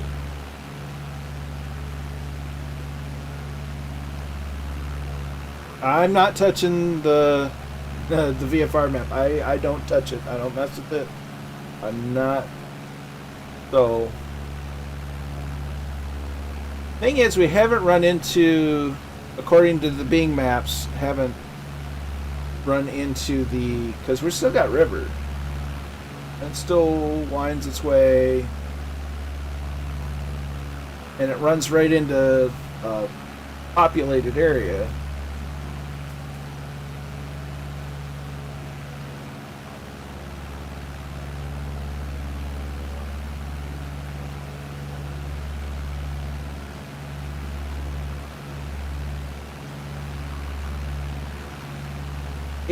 Who knows, maybe they fixed it, maybe it works different for different people. I'm not risking it. that's kind of what it boils down to for me. I'm not gonna risk it, especially when streaming. If it was during like a Tuto Murphy stream where I'm not the one streaming, then it's, kind of a no big deal. But being the streamer, it's that makes downtime, and I'd like to keep things moving as much as possible. Yeah, so we still got river. So I'm thinking we just haven't gone far enough.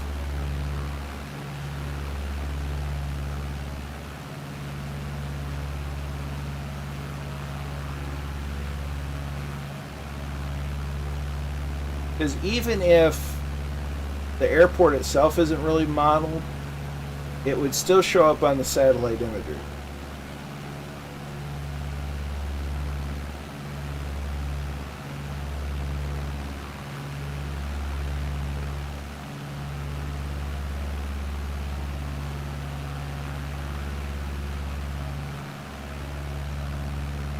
So I shall keep the faith.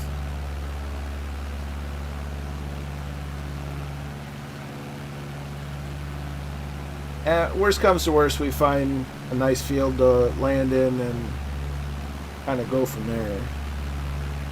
Yeah, it's trying to find a needle in a stack of needles.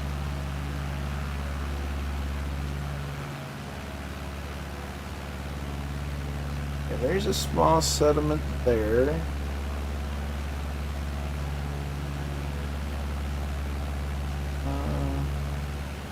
The first settlement I've seen in some time.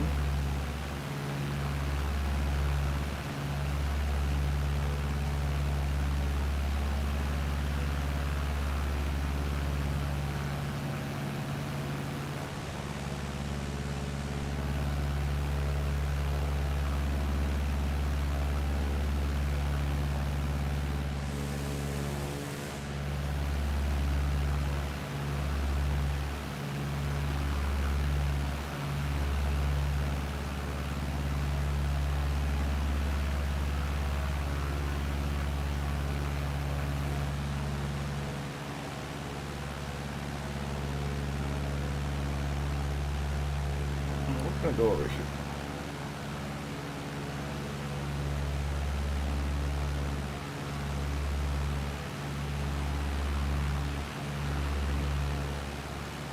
Go through a mountain.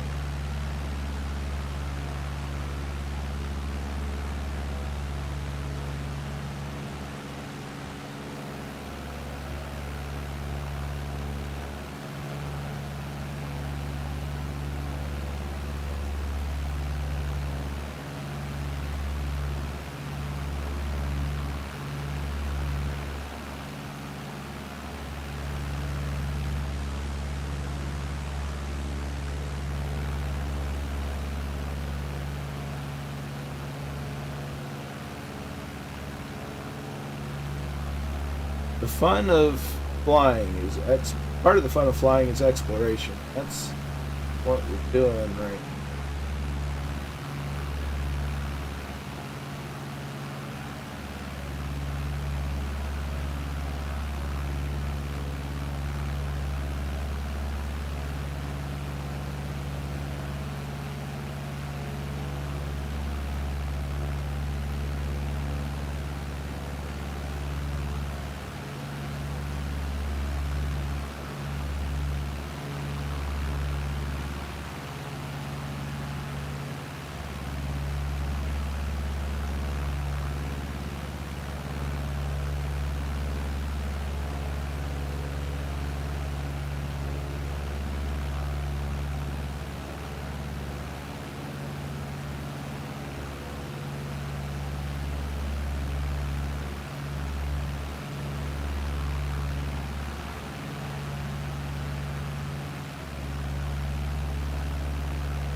I did warn you guys, I didn't really know where I was going.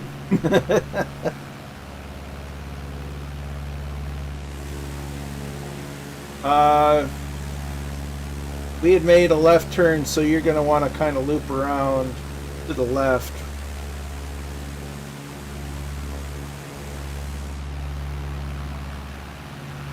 I couldn't tell you, but it looks like we're over an airstrip right now.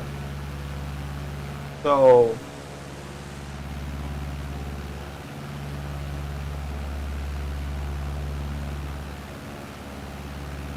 ooh, talk about a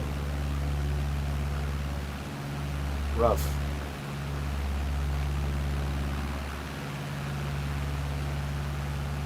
Roger.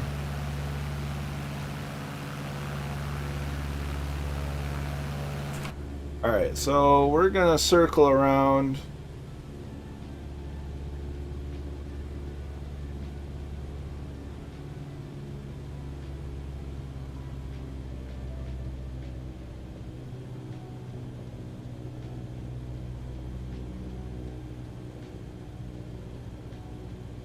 I don't like that. That's way too short.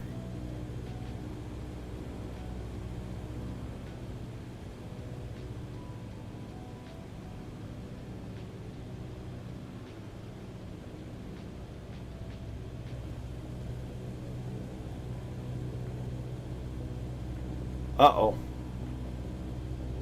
Well, I'm kind of circling a point right now, so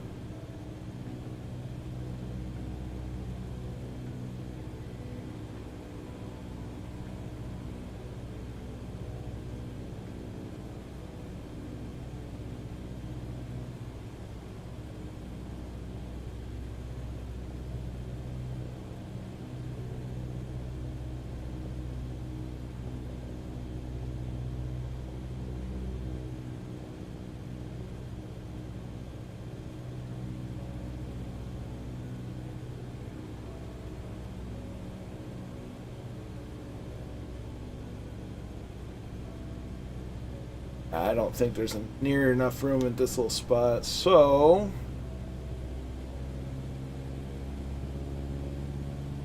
we're going to abort that.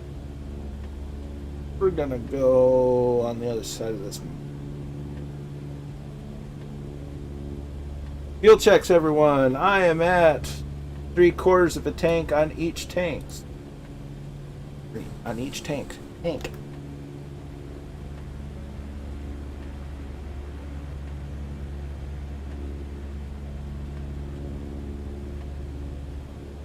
If you couldn't tell, Stuart, we're a little lost.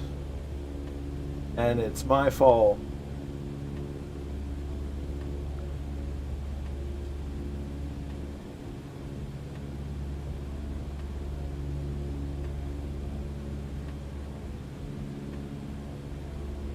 Sounds like somebody needs some mid-air refueling.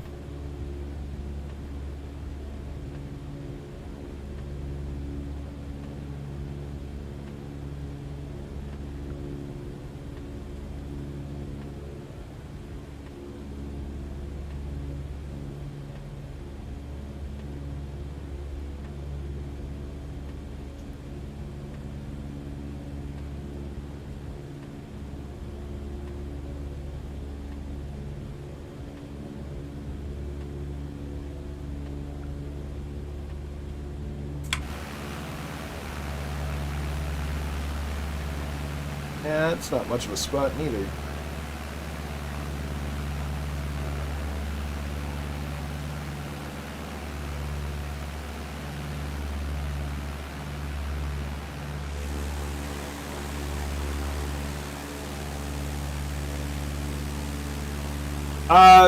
More like there's a strip there. I didn't know the code, and it's along a river, but I'm starting to think that I went either overflew it by missing it, or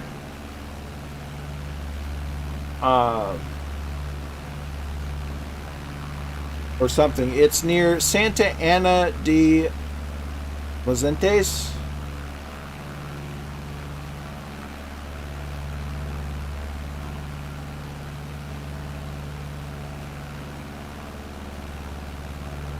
Steady again.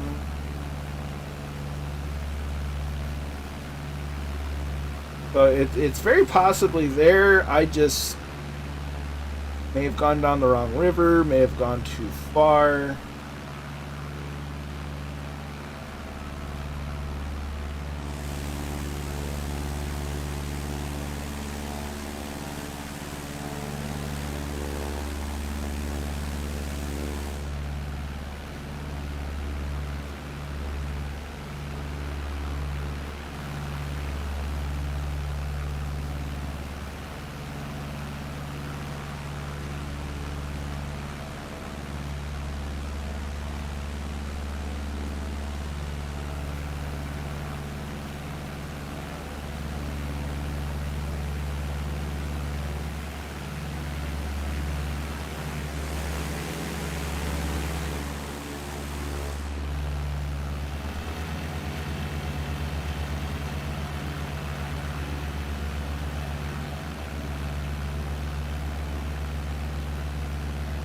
And according to the satellite imagery, it should be paved. And that's the river we were following. I just don't know if it's the right river.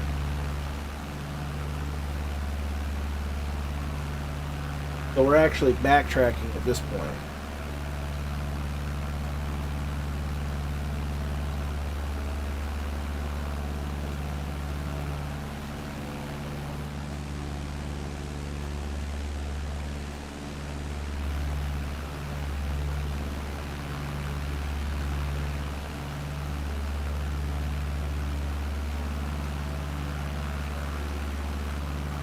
The airport of the river. Oh, TBM.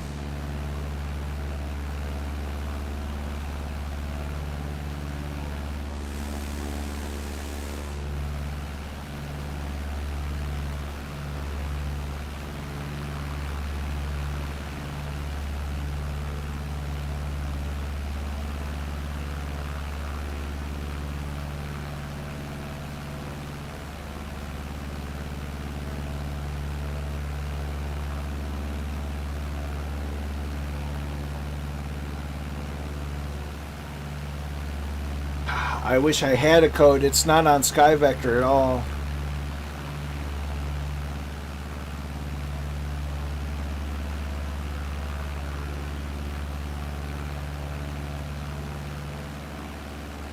Okay, so we've got to cross over some more mountains then.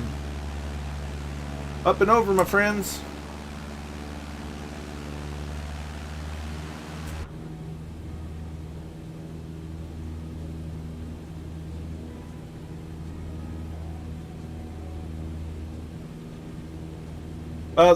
That's a different airport. That's a different one. Yeah, SLSB is not the right one. That was going to be the last stop.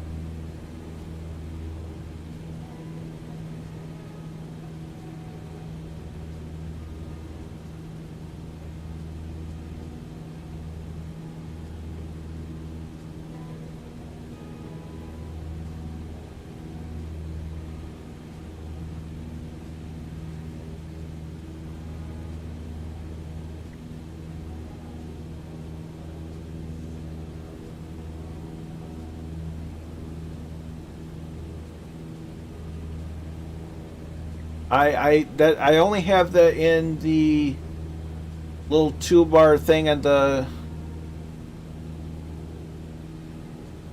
not going to Santa. It's is it Santa Ana or Santa Ana de Mozentes?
Whoops.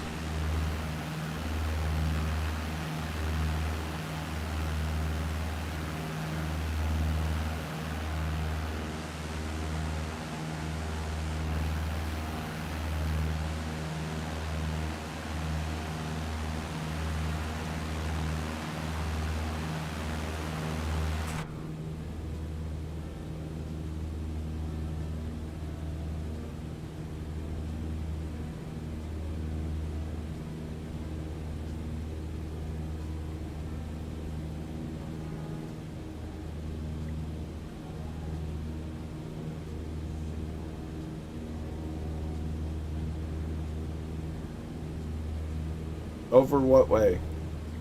Saying this way doesn't help.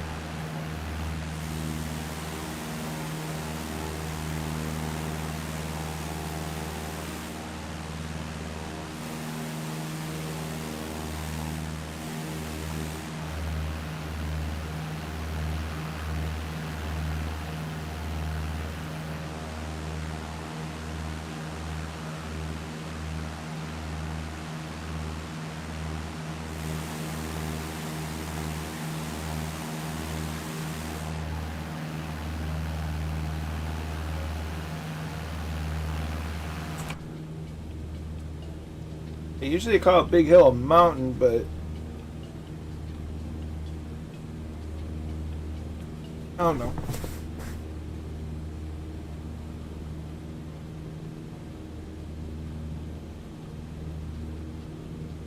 Yeah, it's highly possible that I just in the wrong set of ridge line.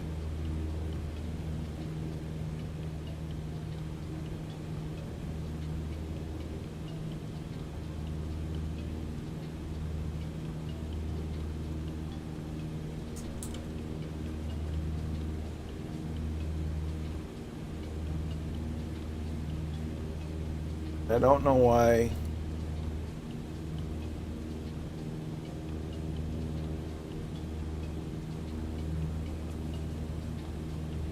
Well, that's definitely the last resort, Phil. But I don't want to give it one more.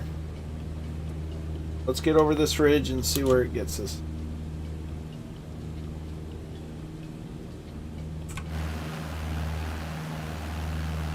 That's starting to look a lot more like the river we wanted.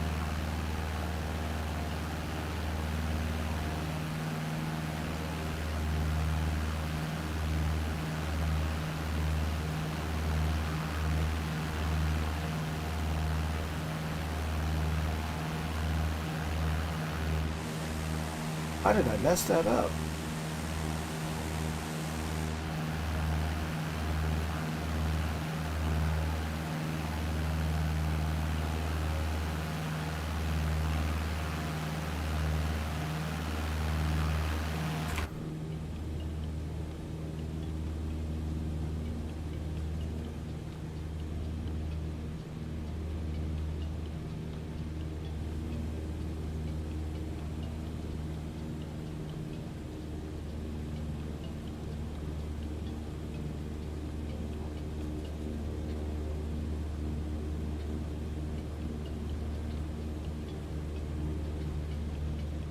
How could it be behind us?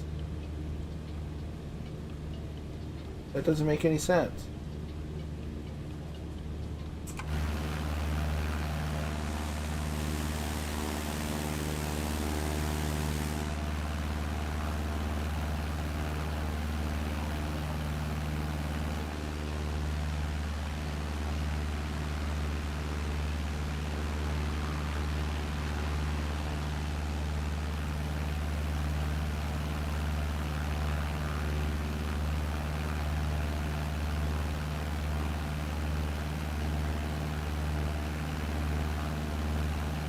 Nope, found it. Found it, found it, found it, found it. I found it.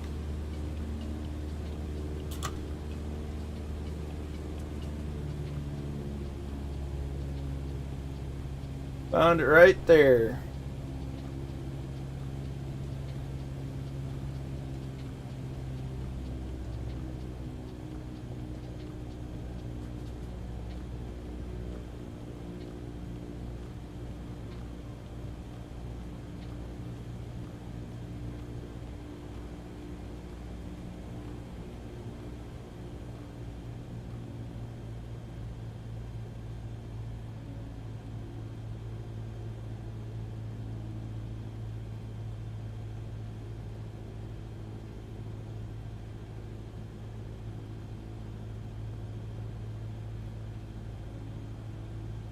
Man, that was a pain.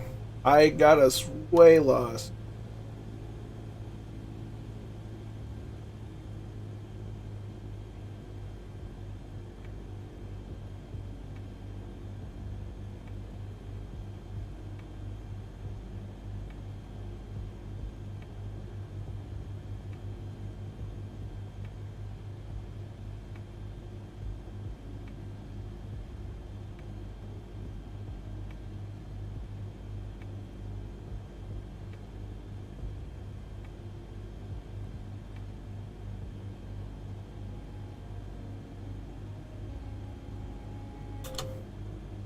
Feel kind of bad about that.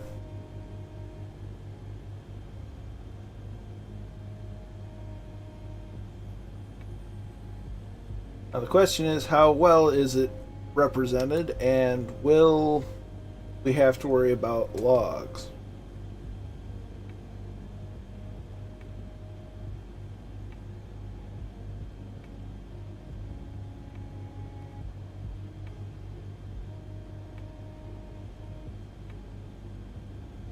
Well, it looks like it's going to be bumpy for sure.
We'll get a little lower than 2,000, but we'll overfly.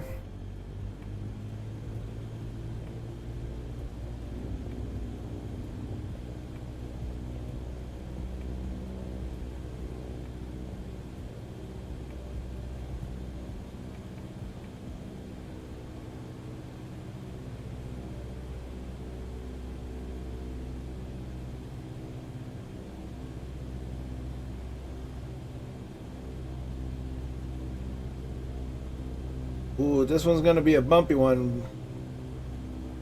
Oh, this is gonna be a fun one.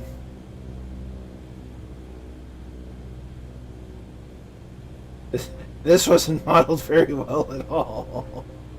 Got paint on the grass though. So that's something.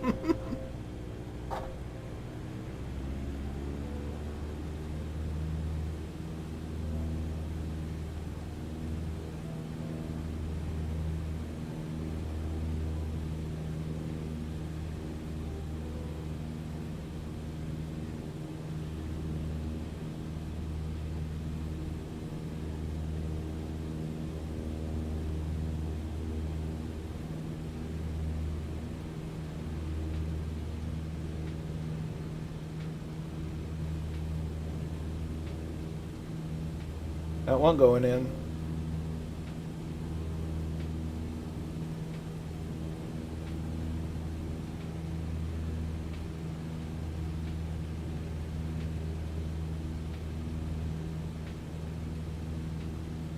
So, mind the logs on this one, fellas.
Boy, got some tropical logs on this one.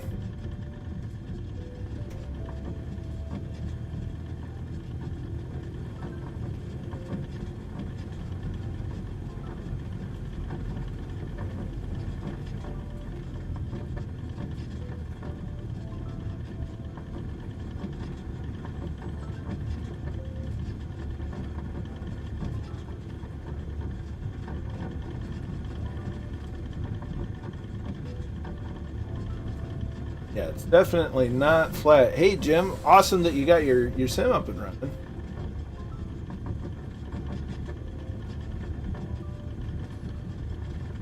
But sorry to see you're having issues. Oh, you ran into a tree. Oh, no. Those darn logs.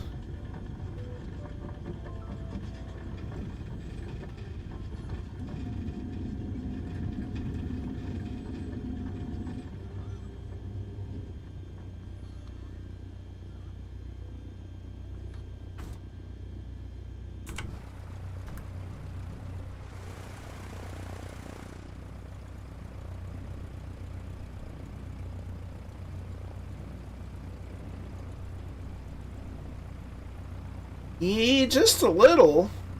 I mean, I'm glad they painted the grass. Because I swear to you, I'm looking at Bing Maps, and that's a this is a paved runway.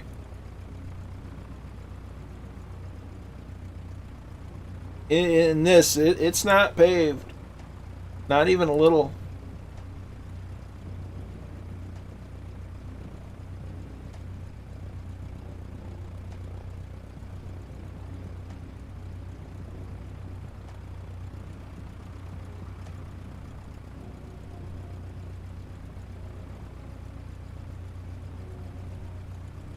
All right.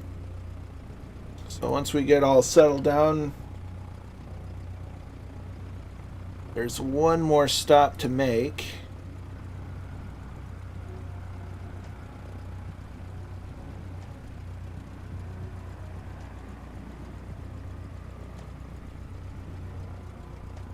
And I have no idea of whether or not there's an actual airport here, but I have my serious doubts that there is.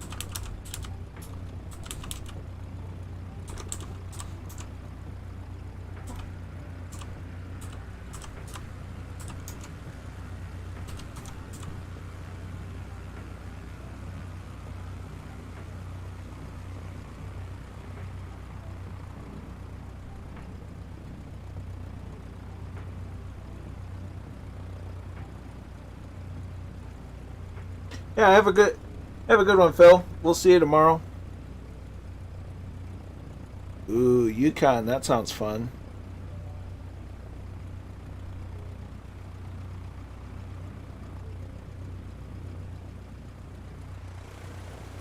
I can hear people, but I can't see people.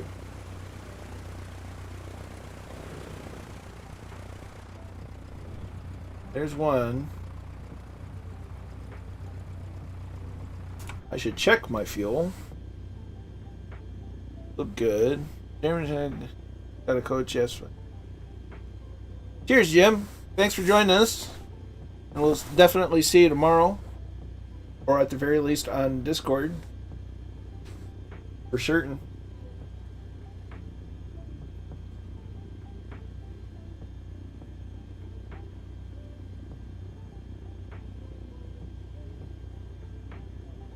Okay, so from here we're going at in a direction of 056 degrees for 56 nautical miles.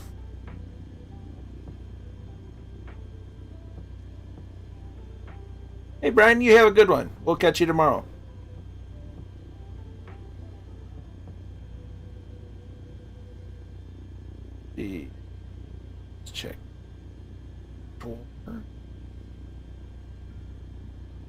Yeah, there's no nav information for SLSB. How did I mess that up?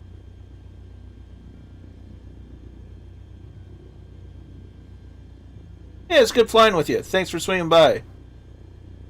I do appreciate it.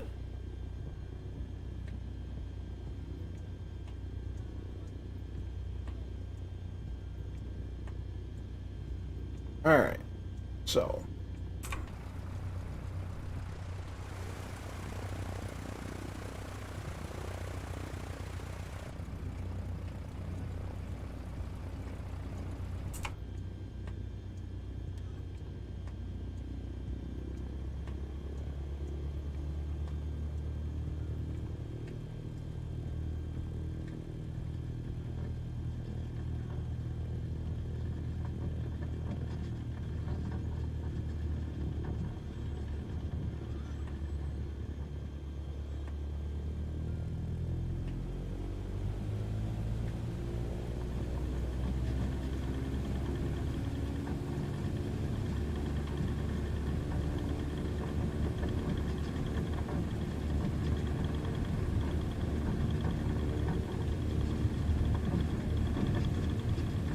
Oh, hopefully we have enough speed at the end of this hill.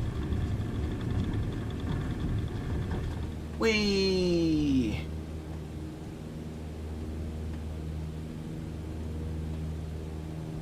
Get above those trees, huh? Okay, we want 056 degrees.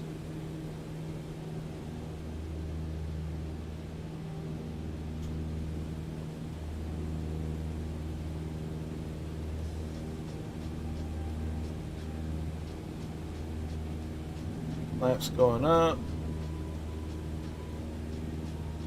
056.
We'll fly over the mountains that we flew over to get to this. I can't believe I was this close.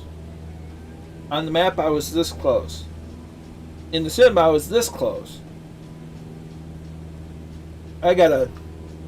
Just didn't pay enough attention.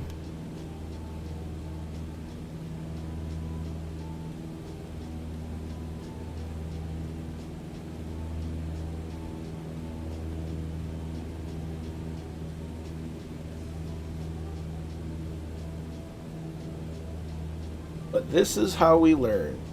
Yes, we did. And I'm gonna try to not beat myself up too much about it. But gosh.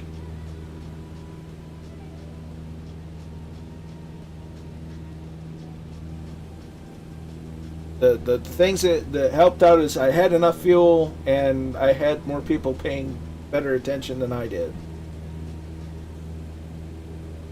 So I'll try not to beat myself up too much about it.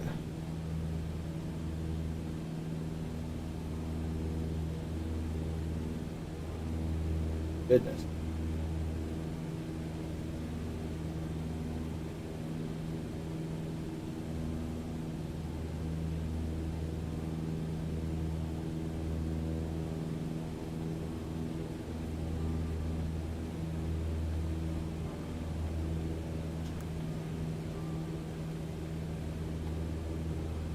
That is how we learn. I'm going to keep telling myself that is how we learn.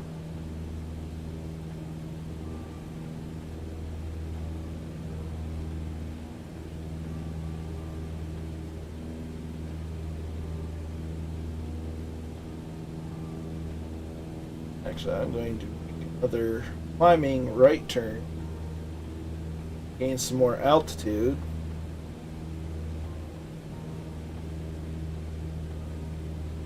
Get over these mountains and not lose too much of being on course.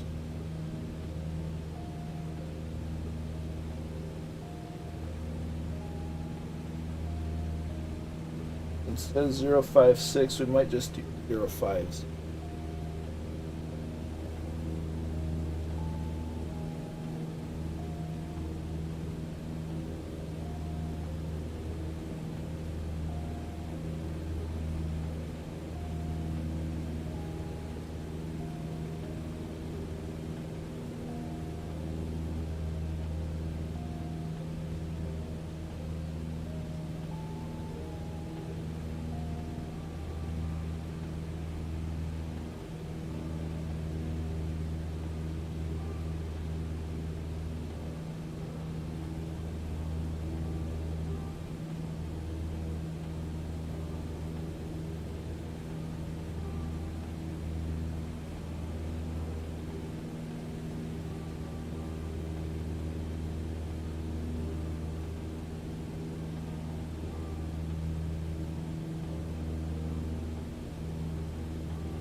We start looking for 050.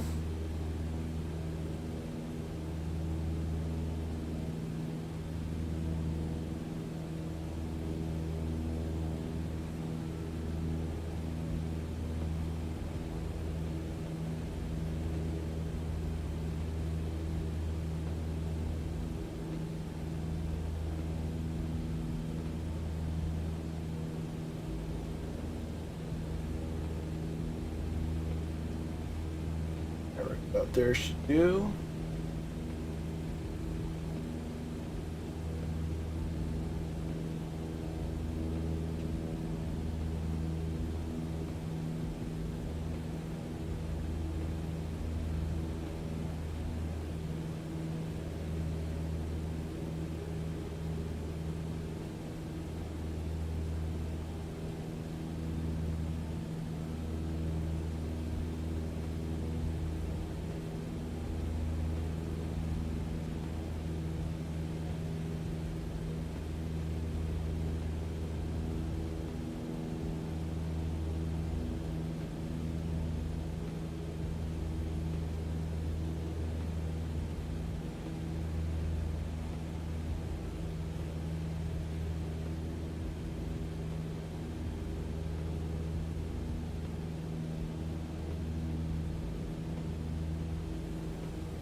Okay, now we should be on the right path.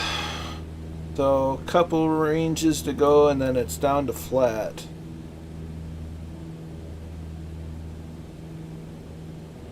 So we'll get to altitude here.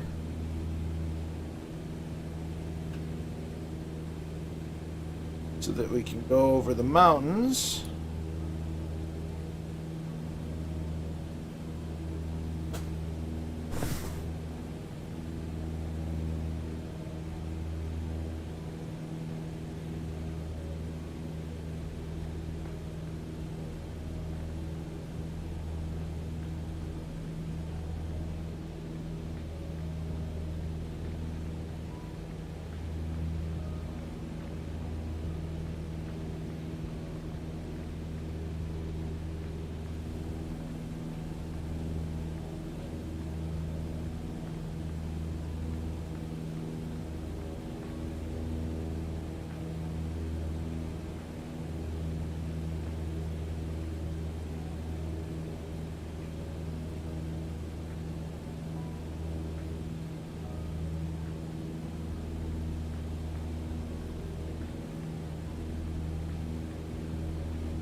course a little bit.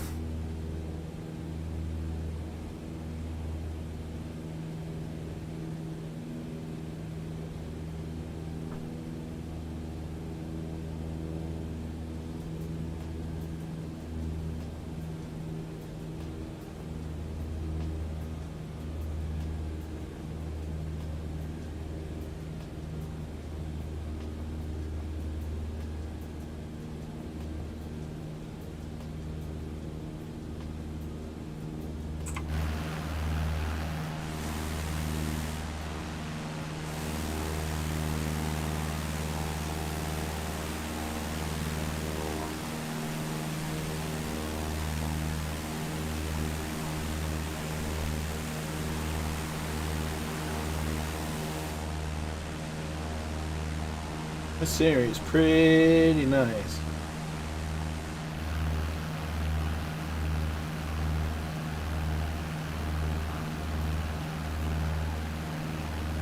No getting around that.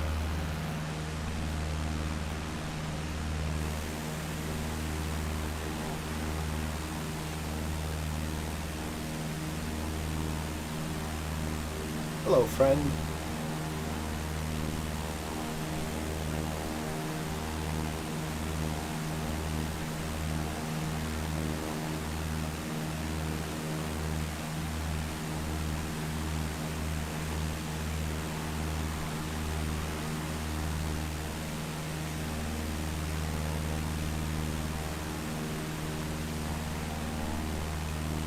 Haha!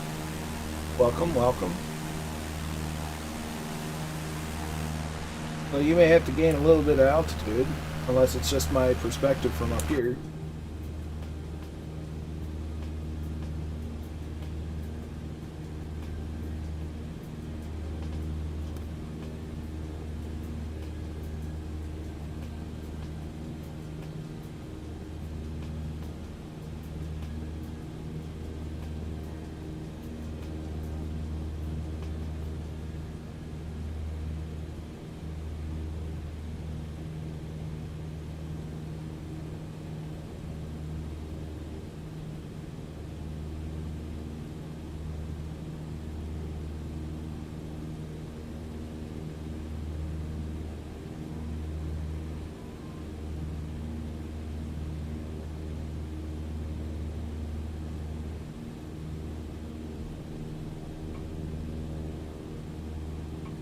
We've got to get past this ridge line, and then it goes back to a reasonable altitude.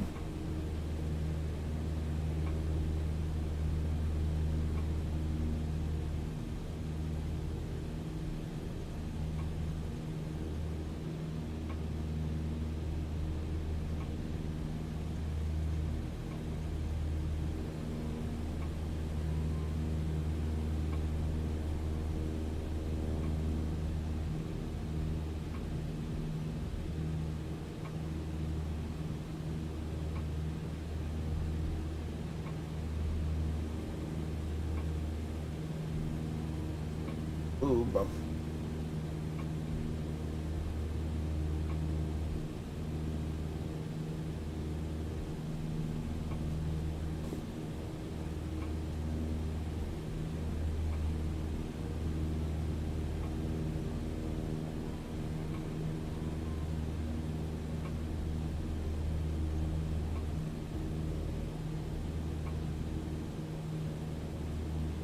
Ooh.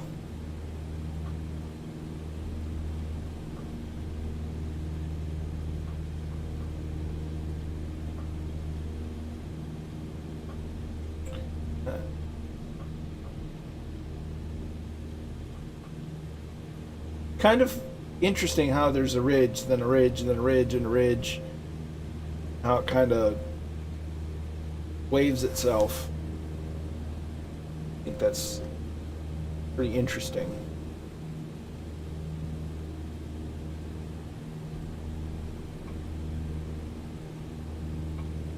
Okay, so this next airport is once again along a river.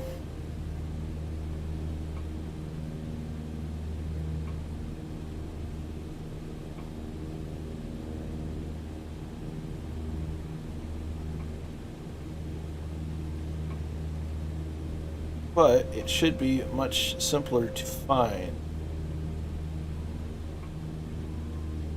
In theory.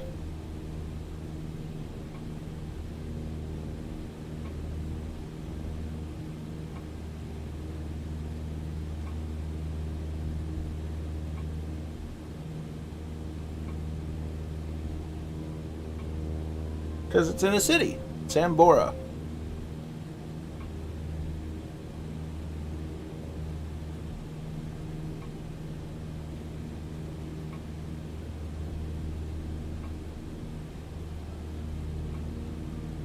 Oh, pardon me.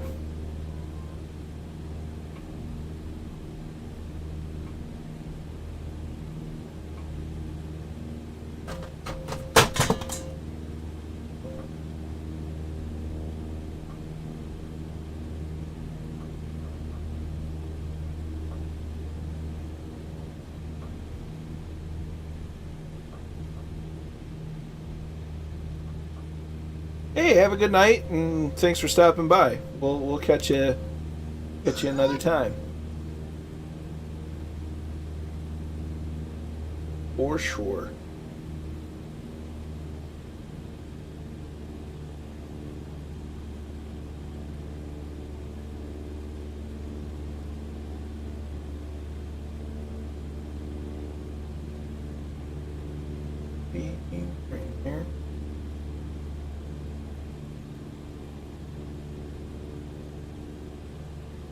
It's not nearly that far.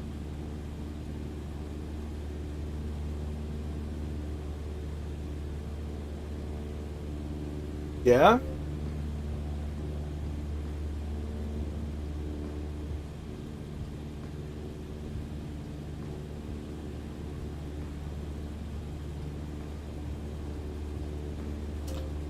Sam, we are on our way to Sierra Lima, Sierra Bravo, which is in San Bora, Bolivia.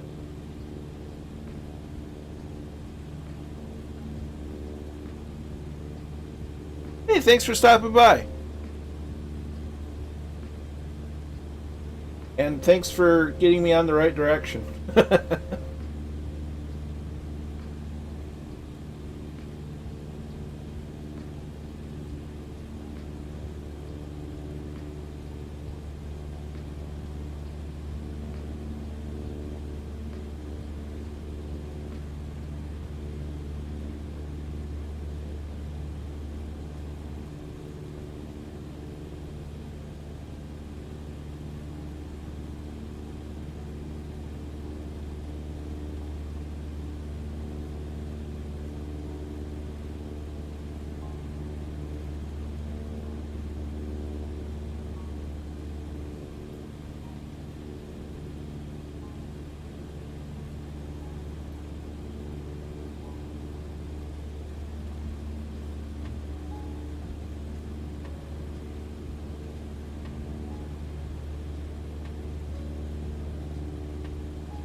Okay, so we're going to follow this highway. Take it easy, 6 knots. You have a good night.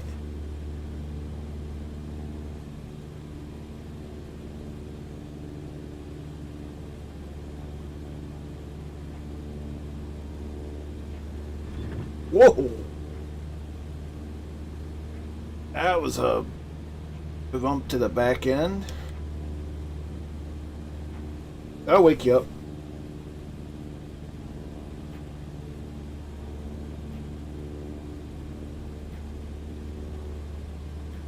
Actually, follow that. It should be this general direction.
There's that little town.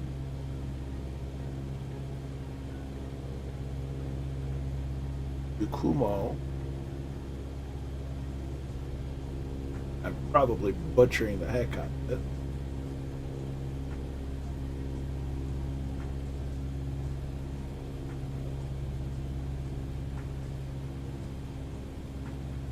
Just follow it along the river to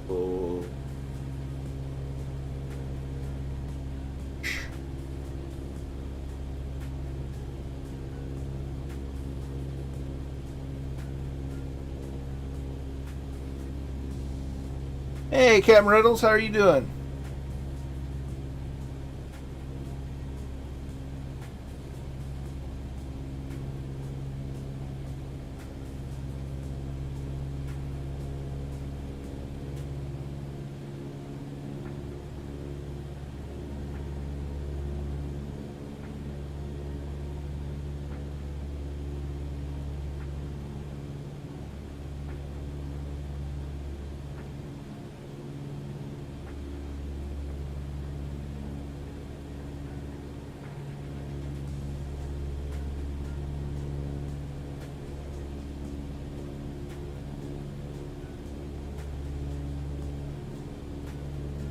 Thank you. And thanks for stopping by. You know, it's looking beautiful here in Bolivia, or at least the virtual skies of Bolivia. Spent a little time getting lost, a little time flying around some mountains and some rivers, and we're on our final leg of the journey.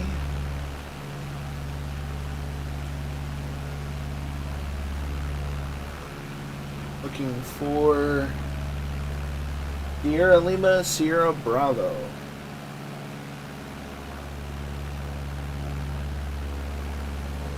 Fresh out of the mountains into some more of the flatter lands. but it's always a good time.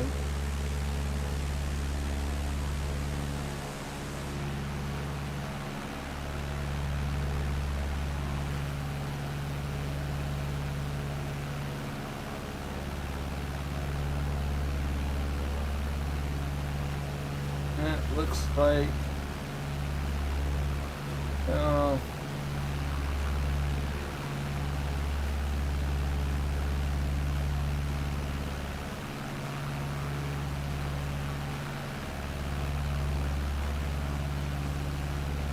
we still got it.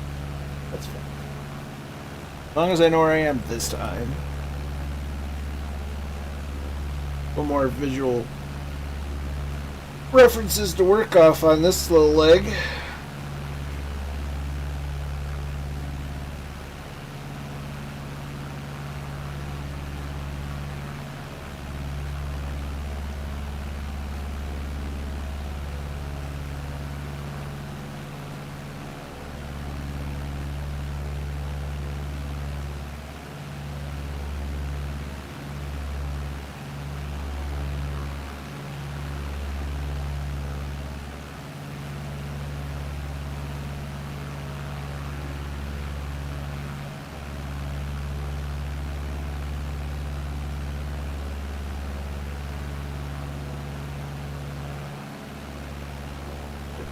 Get to it up right up there.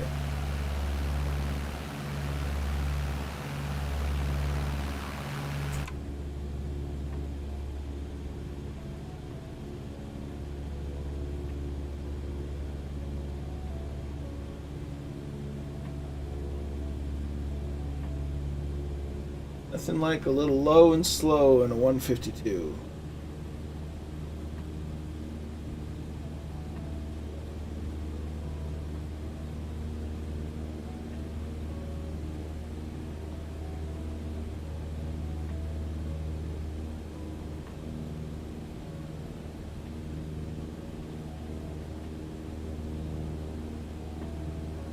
Kind of a nice exercise to get in something without GPS and all the fancy equipment to work on dead reckoning skills. Had a bit of a, excuse me, got off course a bit and got corrected, and it just shows, kind of goes to show the importance of knowing how to read a chart, look out of the window, and be able to dead reckon where you're going. Because when all else fails and you lose your instruments, but the airplane's still working, you can still navigate. It's an important skill to have and hone.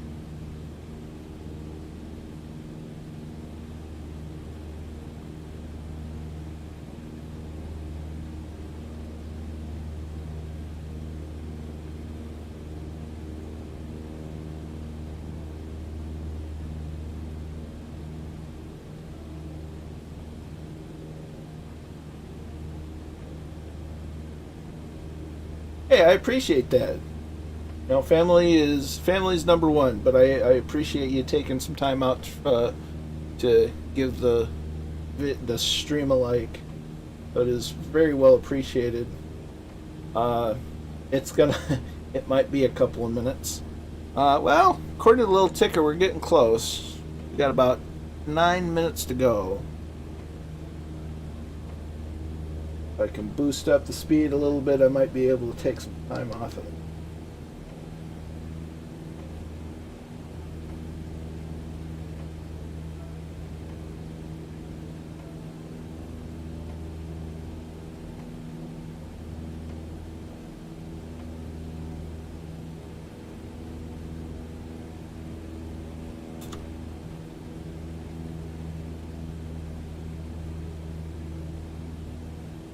Says we're about,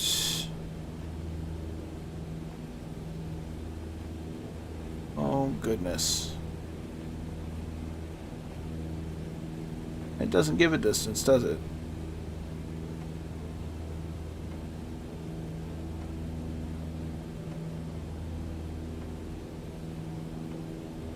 Well, 8 minutes.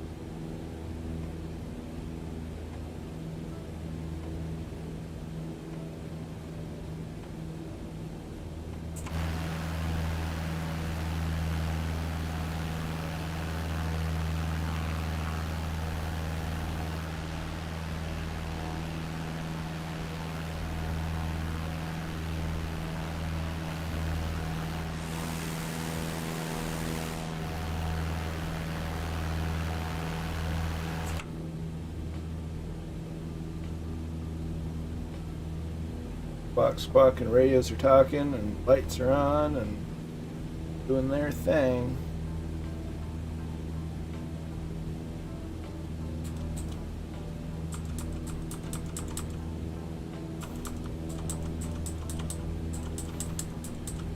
Oh. Right. Altimeter setting. That's the town we're looking for, I'm pretty sure.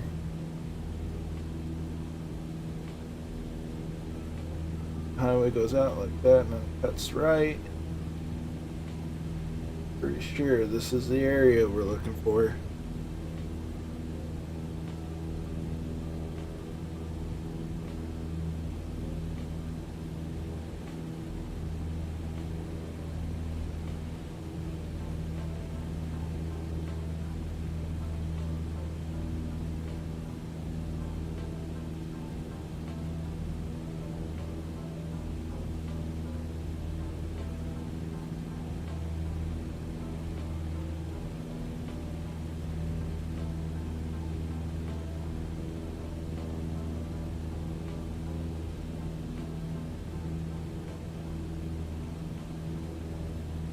Here.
Road turns that way.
Yep, here's the runway. Have it in sight.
I hear real outplane, real outplanes out my air, real airplanes out my window.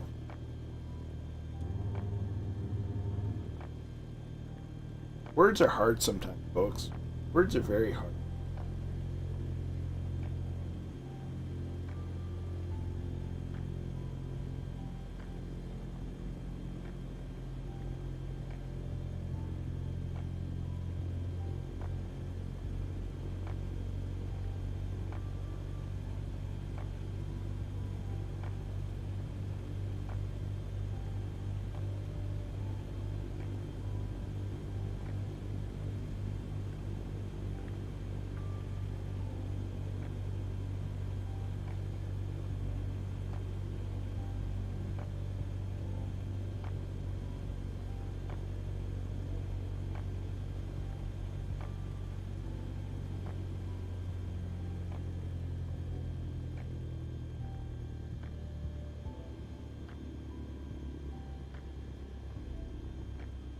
Pressure down back.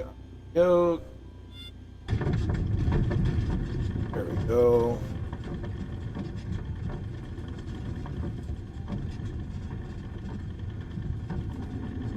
$40 knots.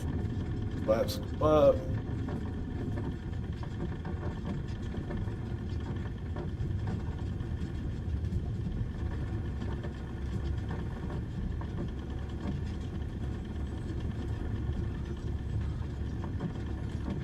I think it was alright. Certainly didn't do it. It certainly wasn't a Navy landing, so that's always a good start.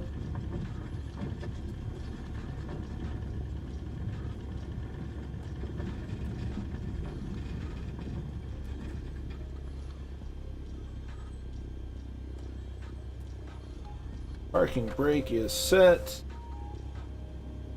Going to set trim for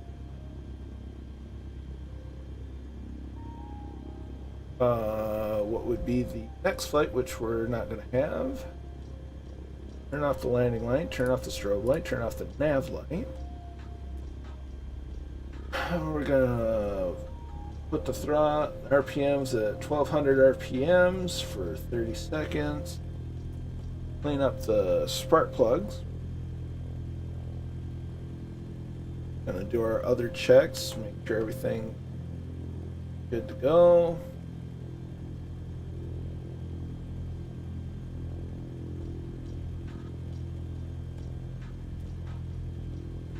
And turn radios go off.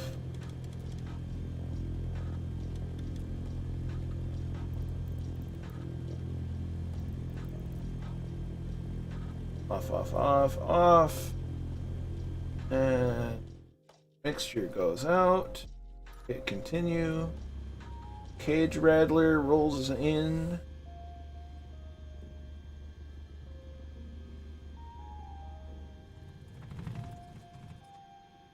Prop stops. Magnetos go off. Beacon turns off. Master switches off.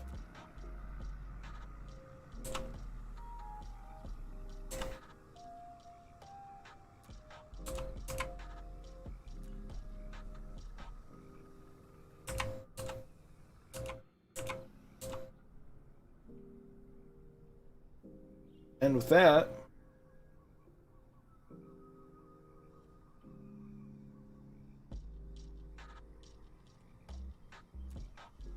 thank you for flying with me today. I say we, I thank everyone for flying with me today. It's always a pleasure to have you along for the flight. And as always, it's a pleasure to interact with you in chat. It's actually more so a pleasure to interact with chat. So, that was a good flight. I really enjoyed it. But in the meantime, be good to each other. Stay safe out there. We'll catch you on the next flight.